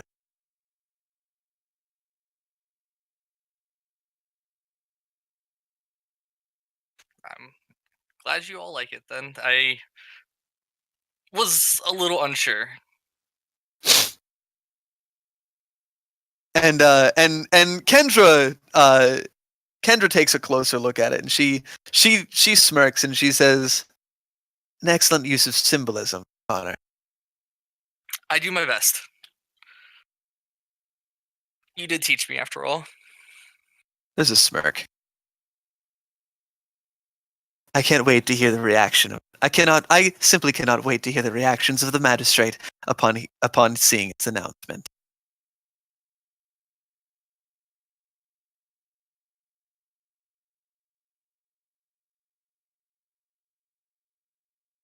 And then my second proposal to go with said flag is perhaps a bit of a rebranding.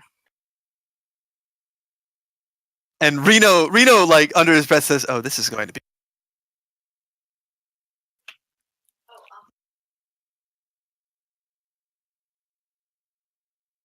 And they all look to you expectantly.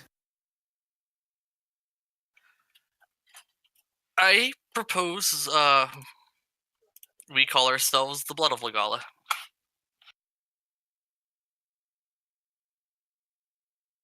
And they all kind of like mull the sound over in their heads, and you see nods. You see nods start to come through everybody, and Blood of Legala.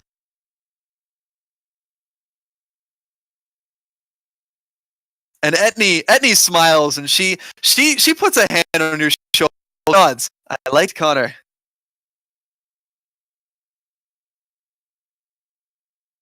And it's certainly less of a mouthful on the Sons of Gala, that's for certain. I'll be sure to leave the naming things to you in the future.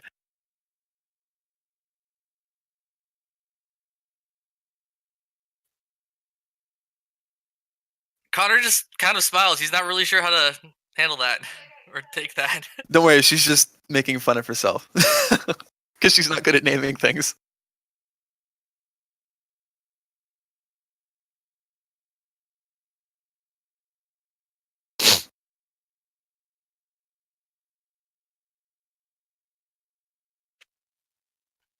And yeah, as the image disappears, and Shieldheart nods and says, "We'll do what we can to see if we can't get if we can't get a prototype of this flag created as soon as possible."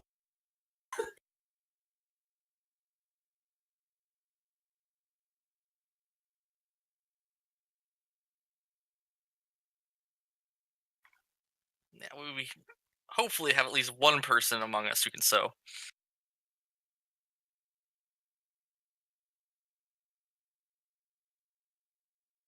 And I think Anna might get a look on her face for a second. And she kind of covers her mouth.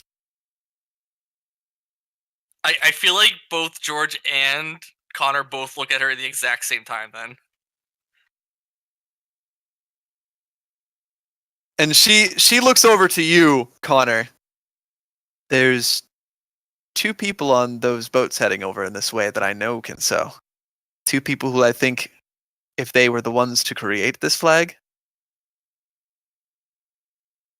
might have a bit of a statement behind it. Are you thinking about Cecil again? Not just her. He raises an eyebrow. Delphine. Connor just gets a really big smile on his face.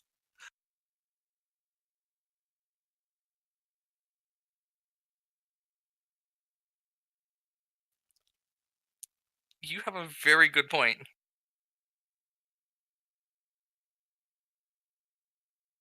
And George like looks at you guys like, "Hey, let me in on the secret." And Anna looks over to him and says, "Perhaps we should wait until the Zodians get here for us to create a prototype of this. I have a bit of an idea. As it turns out, one of our resident demons' favorite hobbying is needlepoint, from what I understand. Not to mention, there's a certain young princess that we're all now aware of.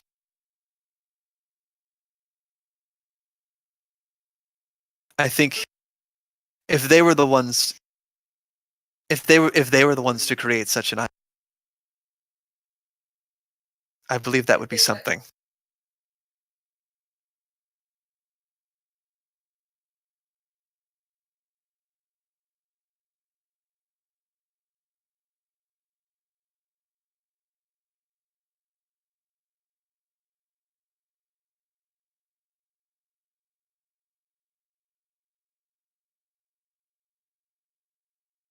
I'm one to agree, but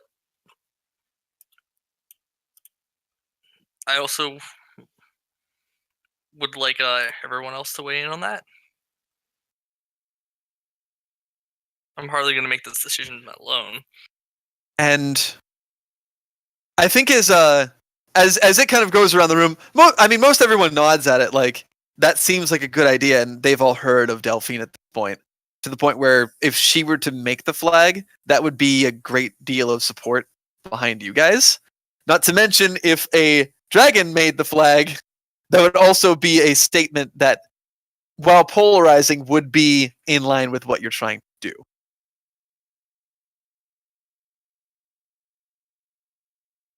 In that case, we'll instead gather the materials and ensure that the two of them have the materials that they need to accomplish that which they need.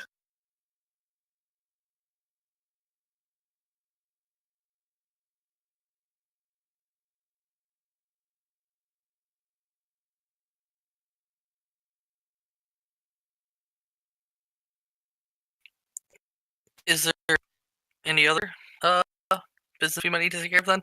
I don't believe so. If I could speak real quick. And they give you the floor. Could we try a misinformation campaign? I think as you say that, Reno gets a smirk. And just what did you have in mind, my friend? Spread rumors about where we are when we're not there. See if they move on them. Spread their forces even thinner. Stress the troops out.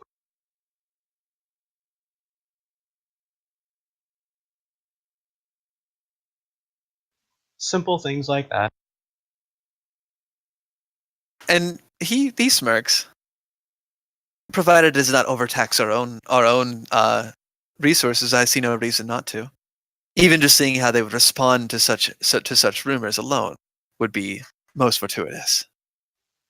Well, all that we have to do is drop word to people. People talk. Word spreads. The more people talk, the more believable it is. I like the way you think. Let's make a pet project of it, Lynn. Sounds fun. He smirks.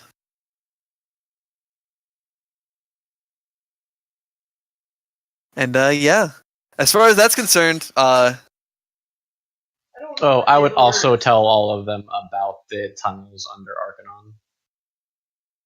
Or rather, lower Arcanon. and Beatrice actually will pipe up and say, I don't know if we'll be able to use those exceptional. A lot of our people had to go to ground, and I think that they might have discovered our safe house.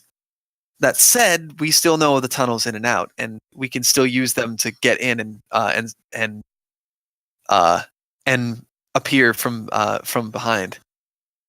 It still may be difficult for us to get in and out of Lower Arcanon. Even when I left, the place was on complete lockdown. That said, when the time comes, I have no doubt those tunnels are going to come in handy. Nothing like showing up right under everyone's noses to kick off a celebration or a homecoming of sorts. Yeah. I guess so. But we still could possibly use them, even if it's just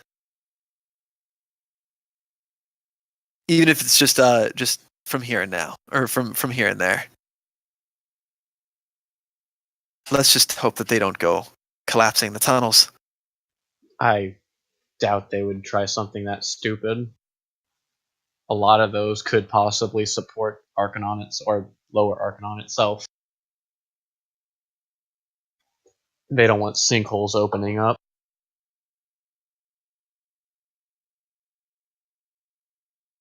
And Captain Jack actually rubs his chin and says, "Though that could prove handy if the city itself I reckon that could prove handy if the city itself is a bit more unassailable than what we'd like to believe. Might not want to keep that off the table. If we could set up a number of explosives underneath in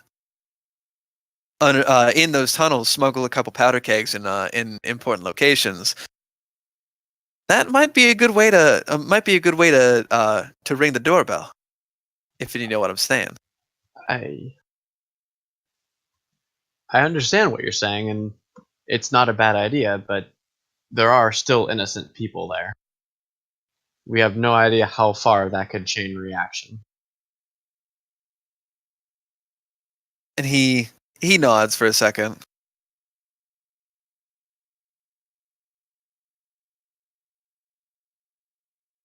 But if we can get a couple people down there to map it,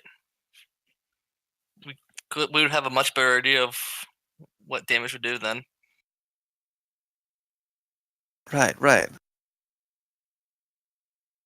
Okay. Well, it's a good thing we have people that know the tunnels, I guess. Reckon we can keep this on the table. If nothing else, again, rapid entry. But you said your safe house was discovered? Beatrice nods.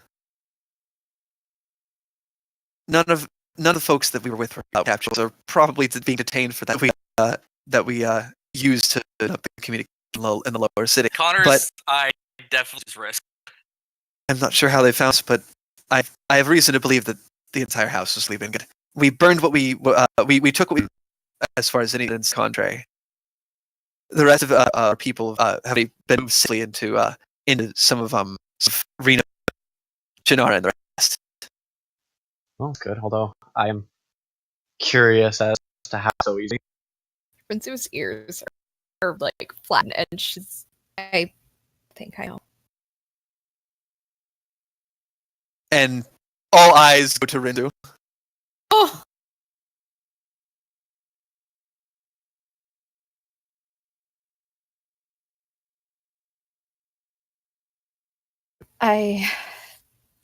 I'm still hexed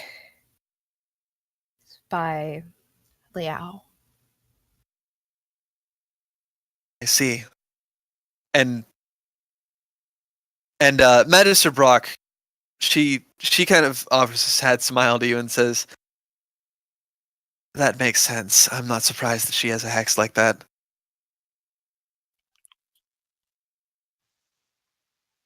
That certainly explains things.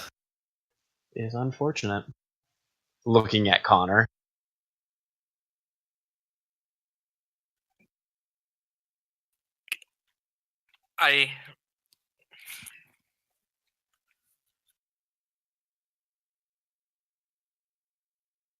And Westland speaks up and says, "Well, ultimately that won't matter. I mean, we can assume the magistrate knows that we're here, right?" We weren't particularly subtle in moving. So knowing that she's here does not tell them anything. We just need to keep that in mind. And if anything, it could prove to our advantage. She may be able to tell where Rinzu is, but that doesn't tell her anything else.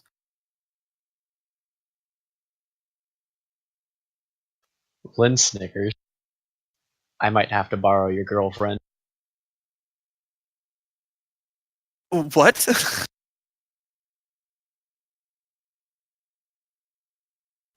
If she's a walking beacon for this lady, well, moving her around works great for misinformation. And Reno gets a smirk. Rinzu. That fucking look of this is also dear my form of petty God. revenge. And he gets an exceptionally predatory looking smile. Lynn is also smirking. God, I'm gonna fucking die here. No, you're You gonna die somewhere else. you were formerly trained by House Blackwild in the arts of entertainment, weren't you?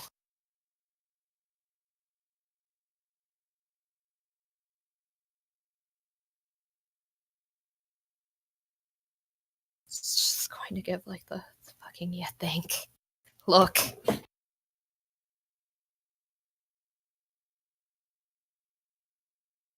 What better way to see what we can to see what sort of drama we can cook up than if we took a little tour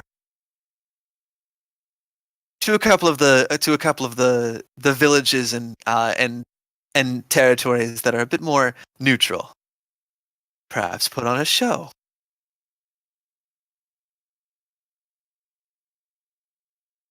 You're gonna be famous. Lin clasped his hands together.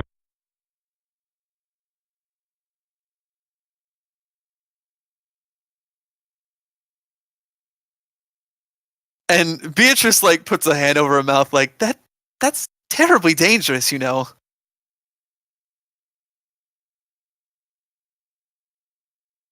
Fine. I'll do it. We've been doing nothing but dangerous stuff our entire lives, B. You know, I guess you're right, and well, I can vouch for the fact that she's certainly got skills. Well, I'm going too, Wesson says. I'm not going to let you do something this dangerous without me there to help. Points at leg.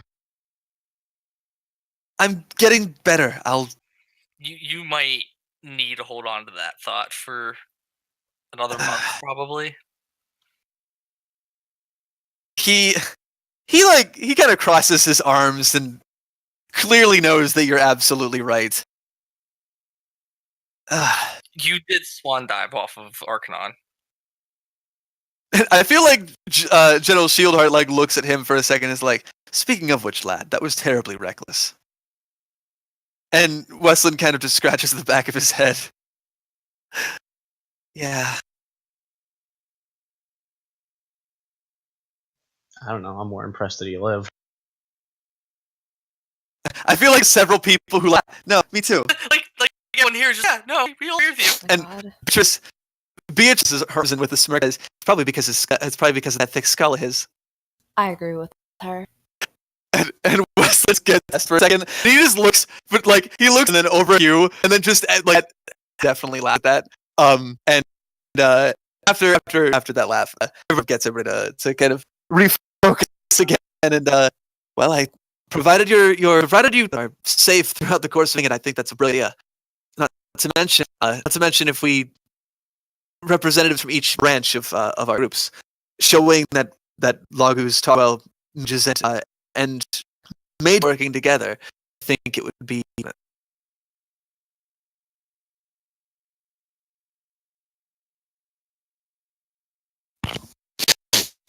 Yeah, you can even throw half-breeds in there.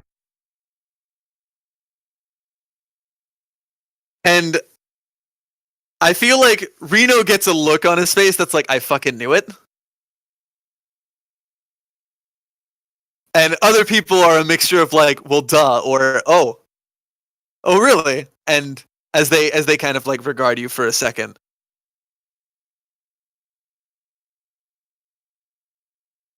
Lagus, Togwell, half shifters, humans, mages and non-mages alike, and well, now even a Manakete.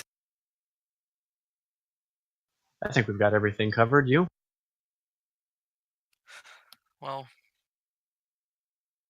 just about, yeah.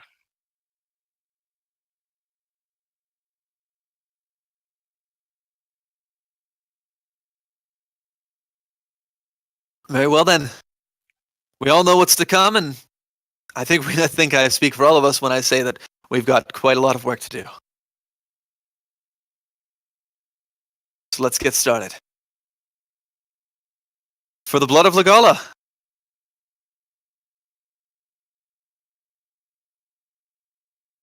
Cute cheering. And yeah, everybody nods and echoes that sentiment as the the meeting is adjourned. And so yeah, throughout the course of these two-ish months, you guys are going to prep up work on all of this. I'm going to go to each of the three of you guys, and we'll do I'm going to have you guys each make a roll to see how your efforts are going. So Lynn, I'm going to have you make a skullduggery check, and you can spend any experience that you want if you wanted to increase your skullduggery at this point beforehand too. Because any experience that you guys have on your sheet is how much you should have. So feel free to do so if you guys want. Because I'm gonna do a check to see how your stuff has been going. So I need 25 to increase it to 3. To increase it to 3, it would be 25. Yeah.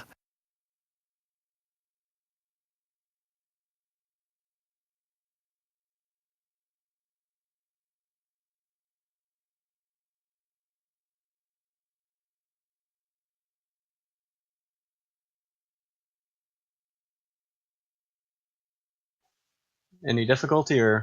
Oh yeah. It's gonna be against 3 difficulty. But you can add a boost dice because you're definitely not doing this alone. Ha!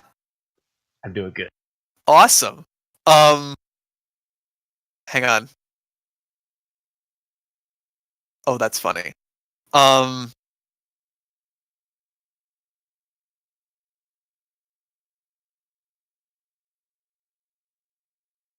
Oh, that's fucking hilarious. Shit. All right, that's extra hilarious. Hang on. 1, 2, 4. I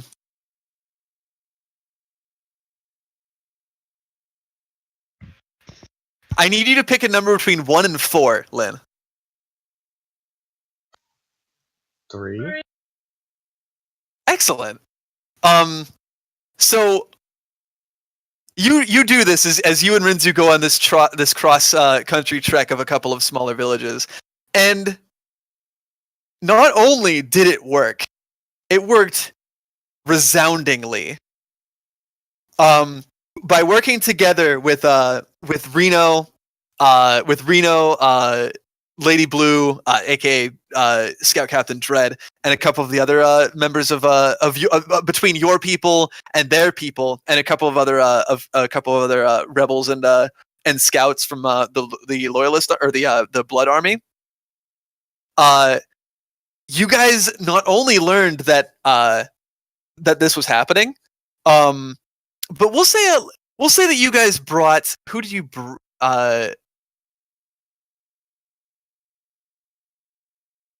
I'm gonna say that because her and Rinzu had actually spoken together, I'm actually gonna say that that former Magister Brock actually went with you guys because she's pretty subtle and she's also a pretty good orator, so she could also help facilitate the stuff that you guys are doing, and you guys used their junction with to seed information back about the presence of target.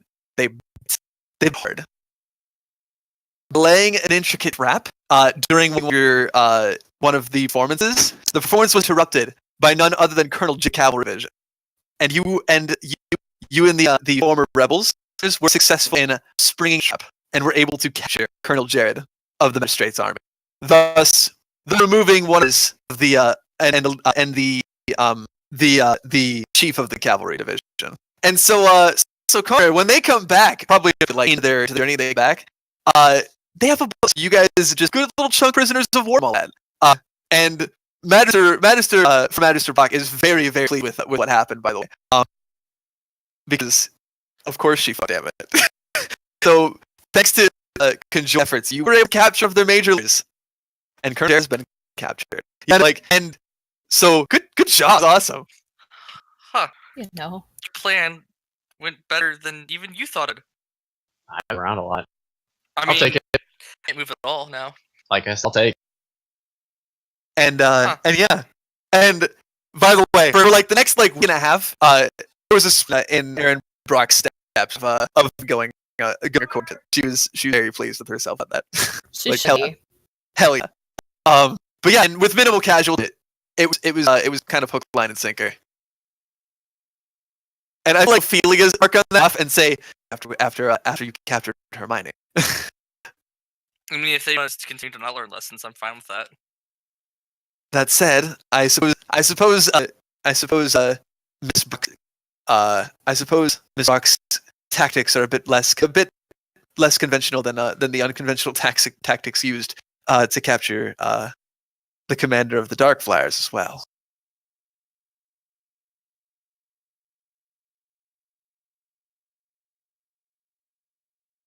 Let us hope we can keep them on their toes then. This is a big victory. Man, you guys just plucked a boss fight out from your future. That's good. Or like maybe not, more like a mini boss. Damn it! I gotta stop hanging around with Connor. Boss fights keep disappearing. Do. Oh, don't worry. You guys still have a big list of people you have to deal with. Millicent, Alexis, Leon, Liao, Hermione. You know. Those are like the mini bosses, like all of the leaders of the divisions and stuff. You guys have plenty of other people that you have to deal with. Plus all of the archbishops, the other high towers, Edward. Yeah, but how many high towers could there really be? We are Legion. And of course, I mean, Saya is still around, so she might just show up just to make everybody's life more difficult. Hi, what's up? But no. Not. Yeah, she could just stay where the fuck she is and forever. What? The only thing you're missing is in this melting pot conglomeration of that is the army of. By the way, I feel like colloquialisms. You guys might actually be called the Blood Army or the Army of Blood, one of the two, as this kind of gets around. Which is kind of metal. It's pretty great. I'm bleeding from all this edge. It's amazing. The friendliest metal band, helping your grandmothers cross the street. I've yet to hear of a metal band that's assholes. It's true. They're usually really legit. So Rinzu, it's your turn. Yeah. I need you to make a performance check. So coordination, if you will, to see the status of your dancing. We'll have you use the perform talent. What's the difficulty for that? Hard. So make a 3 difficulty check. I am gonna have you add a setback dice. Because you are still a Togwell and you're doing a lot of performing out in these kinds of people. So. Oh God! Wild otter attack. We'll get the otters on our side. If you get 2, keep in mind if you get 2 triumphs, you guys get the shark log who's on your side. So. No one's used any light side.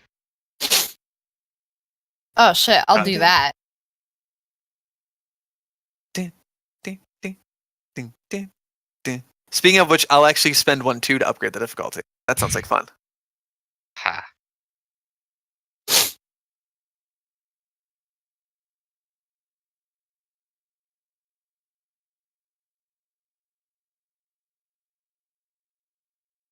Fuck! I wish I had 10 more experience. Damn it. Not today. Oh shit! You took overshift? Yeah, I needed something. Fuck yeah! You could be so agile. Nice. So yeah, your dances go off without a hitch, and in conjunction with the speeches that were given by former Magister Brock and stuff. Which, by the way, I think the 2 of you guys probably actually probably have a pretty good relation over the course of this, because she had talked to you before, and she definitely does mention that she feels like she was close friends with a Togwell in the past, but she can't seem to remember it. And she vaguely would mention a couple of things about that as you go. But yeah, as you guys kind of go about and such, you guys would would probably get a good rapport going on between the two of you. And yeah, between all of that, your performances go very well. And generally speaking, they I imagine you were encouraged to perform, and also afterwards probably encouraged to like speak with anybody who wanted to speak with you, and if you were willing to do so, to tell your story. Yeah. And so you kind of start getting a variety, even more than before. And you do, as go about, like, you do meet a number of other Lagwa and Lagus through it who seem to really be kind of inspired by you, and like because your people, you're with a magister, your oppression, you're choosing life, and that's really amazing. And I think that you're going to be inspiring a number of people throughout the course of that, even just with the skill that is intrinsic in your dances. Can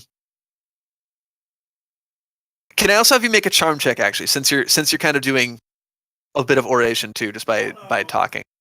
It'll be against the same 3 difficulty. You can get a boost dice from the coordination check, and there's no, you get to take any. Oh, and plus you get one from your gifted talent too. So. Yeah, I already put it on there. Do I have another setback, or is it just the 3 difficulty? I think, yeah, there'll be a setback still.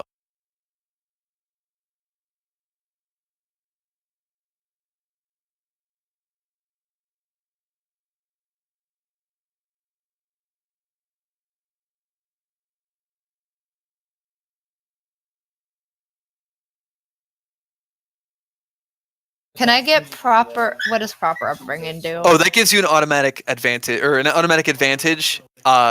in situations where you're in polite company, which I'd say that would. So yeah, you'll get a free advantage. Neat.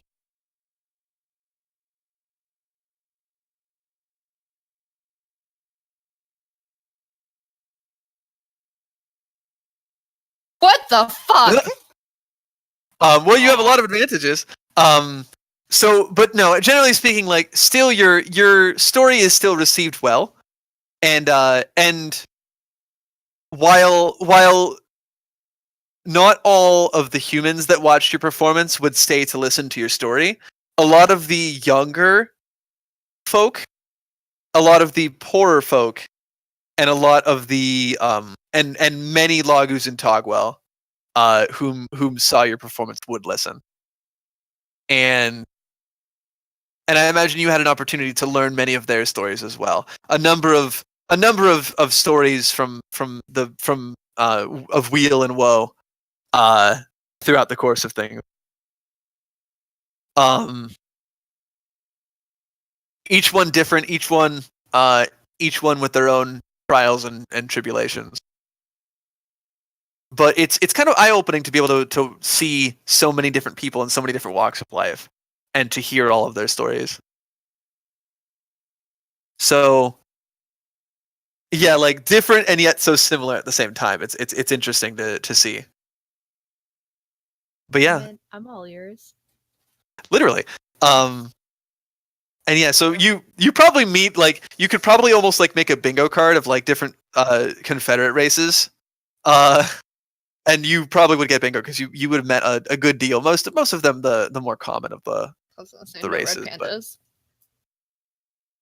yeah, like probably you probably don't meet any other red pandas. Mostly like canine and feline lagus are like the most common ones that you see.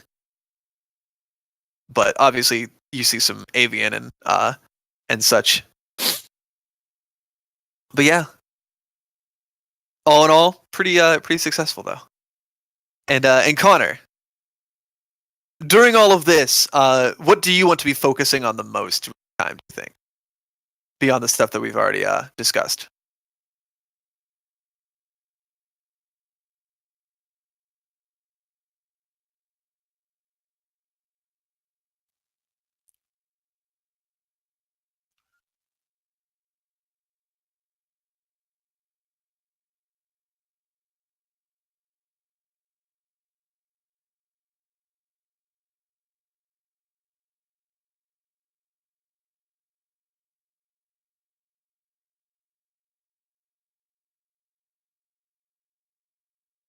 Oh, like trying to get people nearby.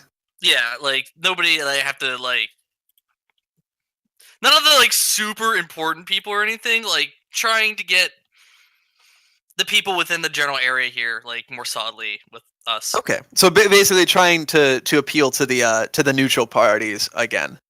Yeah. Go ahead and make go and make a charm or a leadership check because you can kind of approach this either way. I said the word I said because that's the check I wanted to make. Yeah, no, that's fine. Okay. Oh, you mean negotiate? Thank I forgot about that. But yeah, no, any of those three. Make a negotiation check. And do it with it's 3 difficulty. You're gonna add a set. You'll add 1 setback dice because of the fact that they still don't want to get involved with this, but add two boost dice because you got a whole shitload of advantages when you made the check against them last week. All right. The odds are in my favor. Let's see how this goes badly. And you know what? Go ahead and upgrade it. I'll go ahead and spend that destiny point to or a story point to upgrade yours. All right, I'll downgrade it then. Oh, okay. Well, that was boring. Oh no, I don't need a light point to do that. Oh yeah, you can just do that. No, I've fallen into a trap.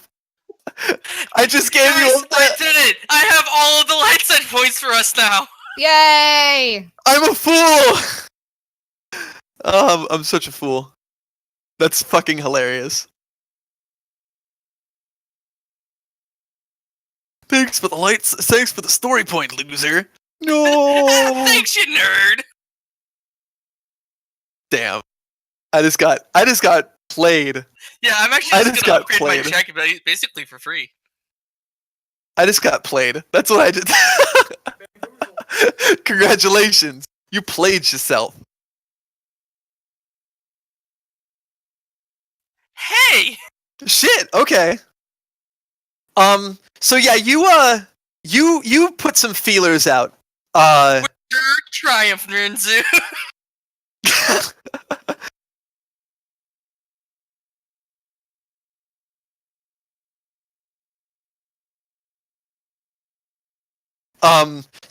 So yeah, you go out and you start to try and like negotiate with some of the farmers and such from around, and you kind of explain to them like you meet them on a very level playing field, and they don't seem to be very receptive to it.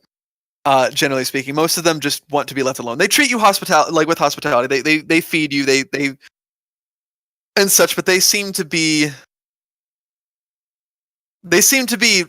trepidatious as far as wanting to actually help you. That is until about 3 weeks before the Zodians make landfall. When all of a sudden, one of the last farmers that you spoke to, a young man by the name of Donald. Don't get it mistaken with any other similar name. A young man by the name of Donald spoke to some of his friends nearby, and all of a sudden, one morning, bright and early, a caravan of about 50 carts full of the first harvest of the season arrive at the camp.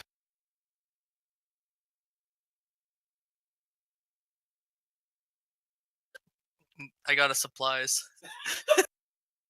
I'm totally cool with this. I like getting supplies. And effectively like him and the other farmers kind of came to the conclusion that y'all are good folk and you're trying to do something good for the people. And even if they don't really agree with the fighting, enough of their membership had family members that did want to fight for their people. And so it was kind of a like, we're not necessarily doing this because we agree with what you're doing, but at the same time, we care about our family and our friends, and we want them to be able to eat. And so you deserve this, and you deserve to have a fighting chance. And so you kind of get that, and with the promise of more, like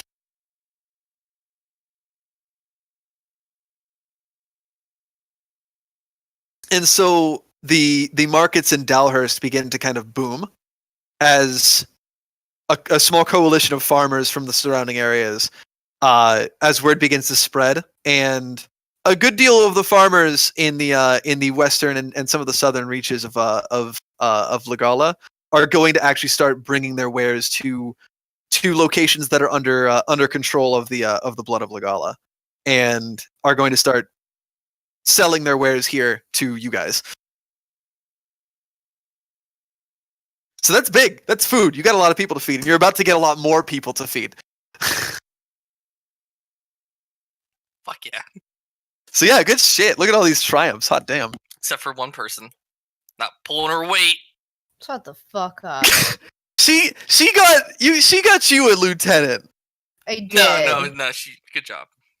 Right? You've gotten like 3 triumphs against one fucker. I've gotten 4. It's true. Oh yeah, you got double triumphs on him twice, didn't you? Yes. Yeah, like calm down. But no, yeah. And so generally speaking, everything is going pretty well, and as the date approaches, word travels that on the horizon you can see a massive ship approaching at a distance. And it almost looked like a storm cloud at first, but as it came closer, Connor, as you went to some of the small port towns near Dalhurst, you see a number of smaller dots, and then just this gigantic dreadnought cutting through the waves several miles out away from the coast as it comes over the round. And you see as they approach, you see the flag of Zodia as it flies in the air. And we're going to go ahead and take a quick 5-minute break here. Yeah, Jacob and Alstro have already made landfall discreetly in another location. And yeah, so we're going to take a quick 5-minute break, and then we're going to get back to, because I think that's all that you guys need to do until they get there. Oh, the Church of Dristan. Also, I'm gonna find some quality memes, and guys, can you guys help me by each contributing 1 quality meme to cover Ryan Rovita's bullshit so it goes up so we don't have to see it whenever we pull up to general chat? Can't we just Or we delete can it? just delete it. Oh yeah! You're the you guys. Yeah, I you can have just do power that. to The do power. this shit. I do have the power. Banished! Be gone, Hey, thought. it's gone. Still post a meme. Regular Von Hydrus, Venti Von Hydrus with cream. Oh my god, I I'm can't glad handle we this. like that. I'm done. There you go. By the way, I'm about to tell you something that I'm not supposed to By the tell way, you. Apparently, I sent you a quality dog real quick. It's beautiful. by the way, just so you guys know, And here's my response to that. we're not getting our next special Frappuccino they're getting is a crystal ball Frappuccino. Oh. Whoa. I don't know what it is yet. I just know the name and that they're giving us some special stuff. But that's this year's unicorn. Yay, unicorn. It sounds cool, but it also sounds like I'm gonna get cavities instantaneously. Oh, What- definitely. Ah man, What- you what's taste the the new- diabetes. It's called the crystal ball Frappuccino. Oh my god, I want it. Kendra, you're so basic. I don't know what it is, but I want it. I know it has God. peach. It's gonna have some sort of special drizzle on it. What? There's- Wait, it's gonna have peach? We're putting Anna into a drink? Ready? Rick, the point is I don't care. I'll do it for you. Oh You my know, now you god! Put nails in it. It's a classic. I still Oh want my it. Actually, already All right, do it. Alrighty. So I do it bringing because back. I'm white? Oh, okay. So bringing it back to the world of Orin, we're going to pop back over to Okeanos, where the Zodian fleet has made landfall, and will quickly make landfall elsewhere later. But for now, we also will we'll have a moment here as far as things. Aha. We're in this weird benign before the storm. Yeah, pretty much. So thing that I know, the things that I have written down as far as things are concerned, I know that Cecil wants to talk to Lyra about the future and what they're doing, and obviously that could be also chained directly into them leaving if they decide to do that. And then I know on the ship that Alstro and Jacob are on, I know there's probably going to be a quick conversation. Probably not. There will be a conversation with Jacob and a certain friend of his that they just were reunited with. Yes, and I know Betty was talking about doing one where because she wanted to learn about the Orion thing. She legit just wanted to lay on the heat. Literally. So that we'll do that as a brief thing too. LP.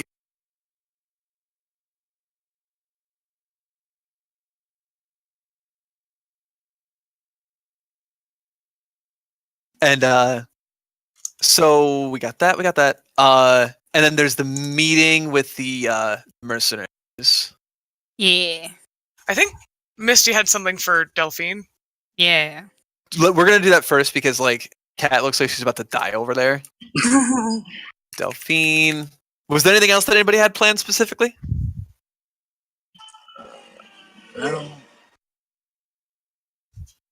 No, because I think during my little talks, it'll be revealing something that I kind of have to tell people. They know about me. All of China knows I'm alive. Yeah, Phone and I can have a brief conversation. I don't think it'll take too long. All right, cool. So we'll start with these then, and if people have other ideas, they can just shoot them up. Yeah, in the chat, and we'll get to it. So we'll start with Misty and Delphine. So sometime after Squire mode Venturo begins, where he's super hyper ultra grounded, the Lex Supreme. Misty, as you guys are about in the beautiful city of Okeanos. It's a bit cloudy today. It's a bit windy and cloudy. The waves lapping up against the conglomerate city. In a bit of a the calm before a bit of a storm. Weird, right? And yeah, you'd be able to find Delphine easily. Delphine, you want to go sightseeing, love? I think that would be really fun! Sure! Excellent. I want to talk to you as well, by the way. Uh-oh, am I in trouble? No, you're not in trouble. Okay. Probably just like casually walking around Okeanos and pointing things out and such. I just wanted you to think about something. If it's about how the Magisters know that I exist, I'm already thinking about that.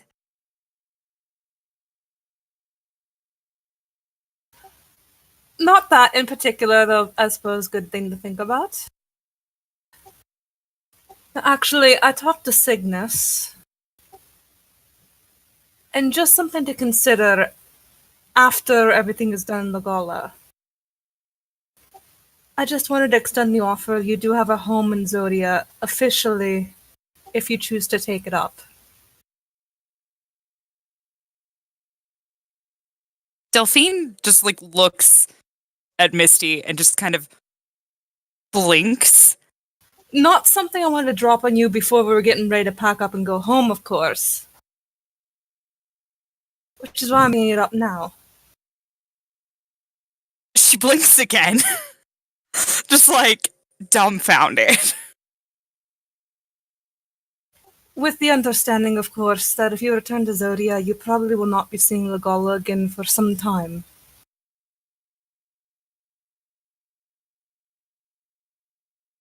Wait. What are you saying? As I said, I talked to Cygnus, and he is of a similar mind that if you're inclined to do it, we would be willing to formally adopt you.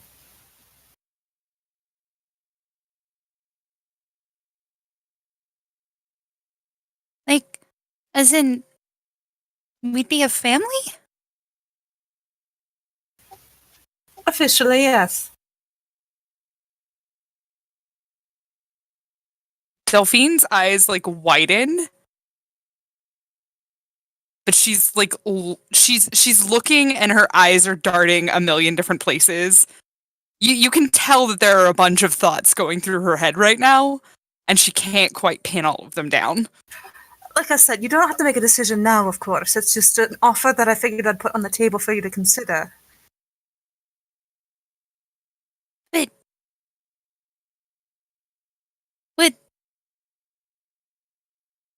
would my siblings still be my siblings? And then my new siblings would be my siblings too? As in, Ben would be my new brother, and he... Huh? That's a lot to think about. And in addition to the fact you probably won't be seeing those that stay in the gala, that's another thing to consider, love. Chances are we won't be making many journeys back.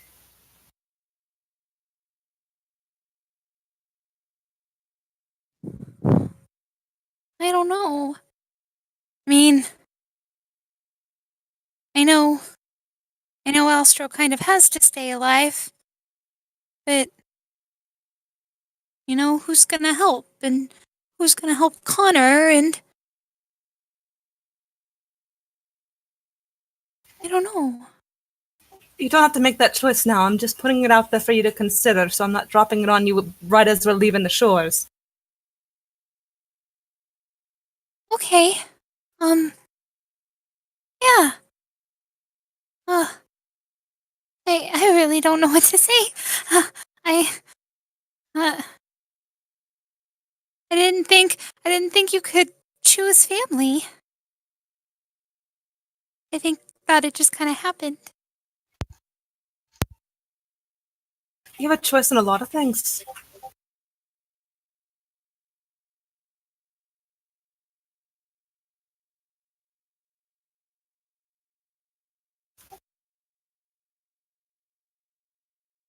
Well, However, not a choice you need to make now, of course. how about we see what happens in the gala, and I'll think about it a lot. Because if something happens and I need to stay, then I have to stay. And then you stay. Like, Misty's clearly just, like, very clearly not pushing a thing, just like, this is on the table if you want to take it, but that's not something you have to take.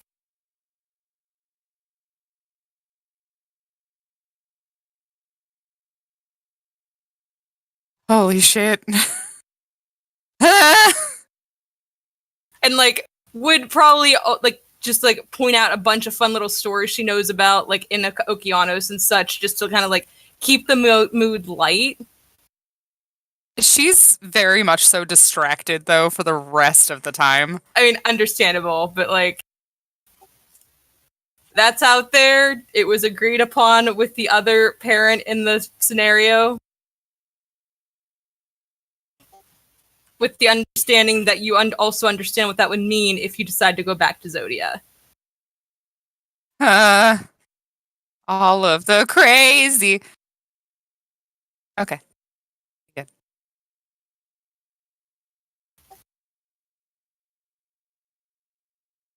But yes, Delphine will definitely think about it and question her entire life.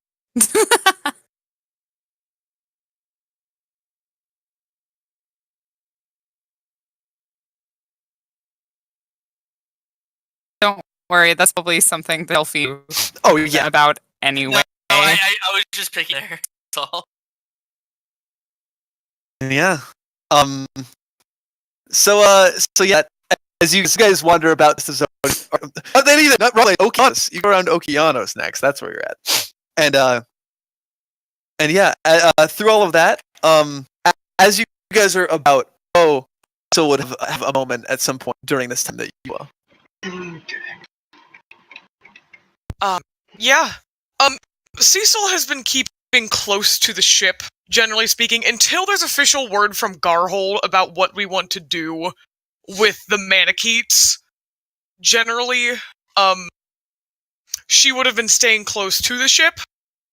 She wants to look at it and stuff. It's beautiful, but as to not disturb the lives of those who live here, and to upset Togwell and Lagus, who may still be dealing with, centuries upon centuries of, prejudice and bullshit, Cecil is still staying pretty close. Honestly, Foe is also probably still in the ship, but he's kind of been taking up a lot of his time just training himself. That's literally it.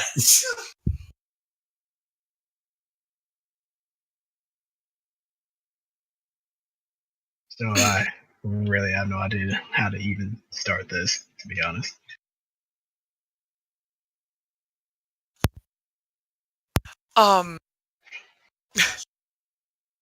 Cecil, at some point, probably watching, not one to approach often, at all, probably has spent some time observing your own training. Could we say that Foe would approach her while he's training? No, that's fine. It's just a matter of, she can, let's go with it. Let's say he's doing like a couple like swings and, thrusts and all that stuff, and he kind of just looks over and I guess he doesn't seem too much like the usual like super energetic self, but he's just kind of like, hey, you having fun there?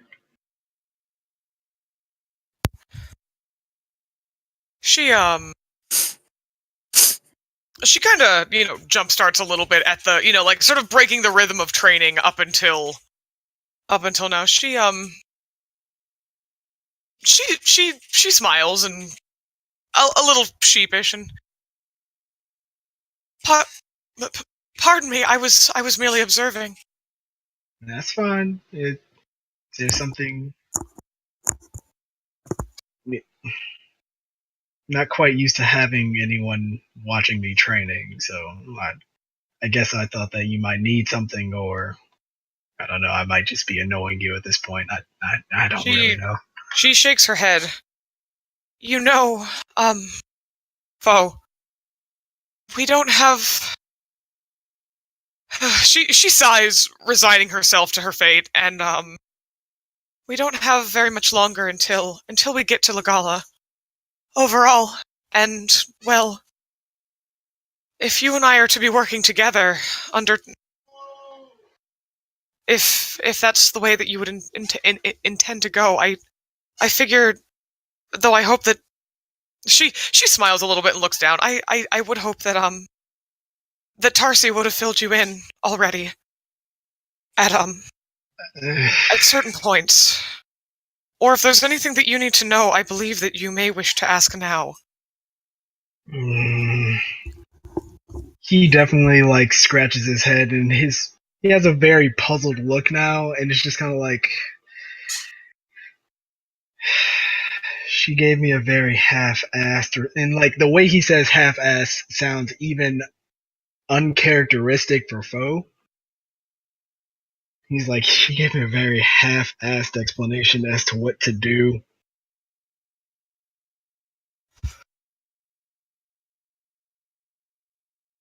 Let's try. Huh? She purses her lips, and pardon me, had I known that sooner, I do wish you would have come and spoken to me. We've been on the ship for 3 months. She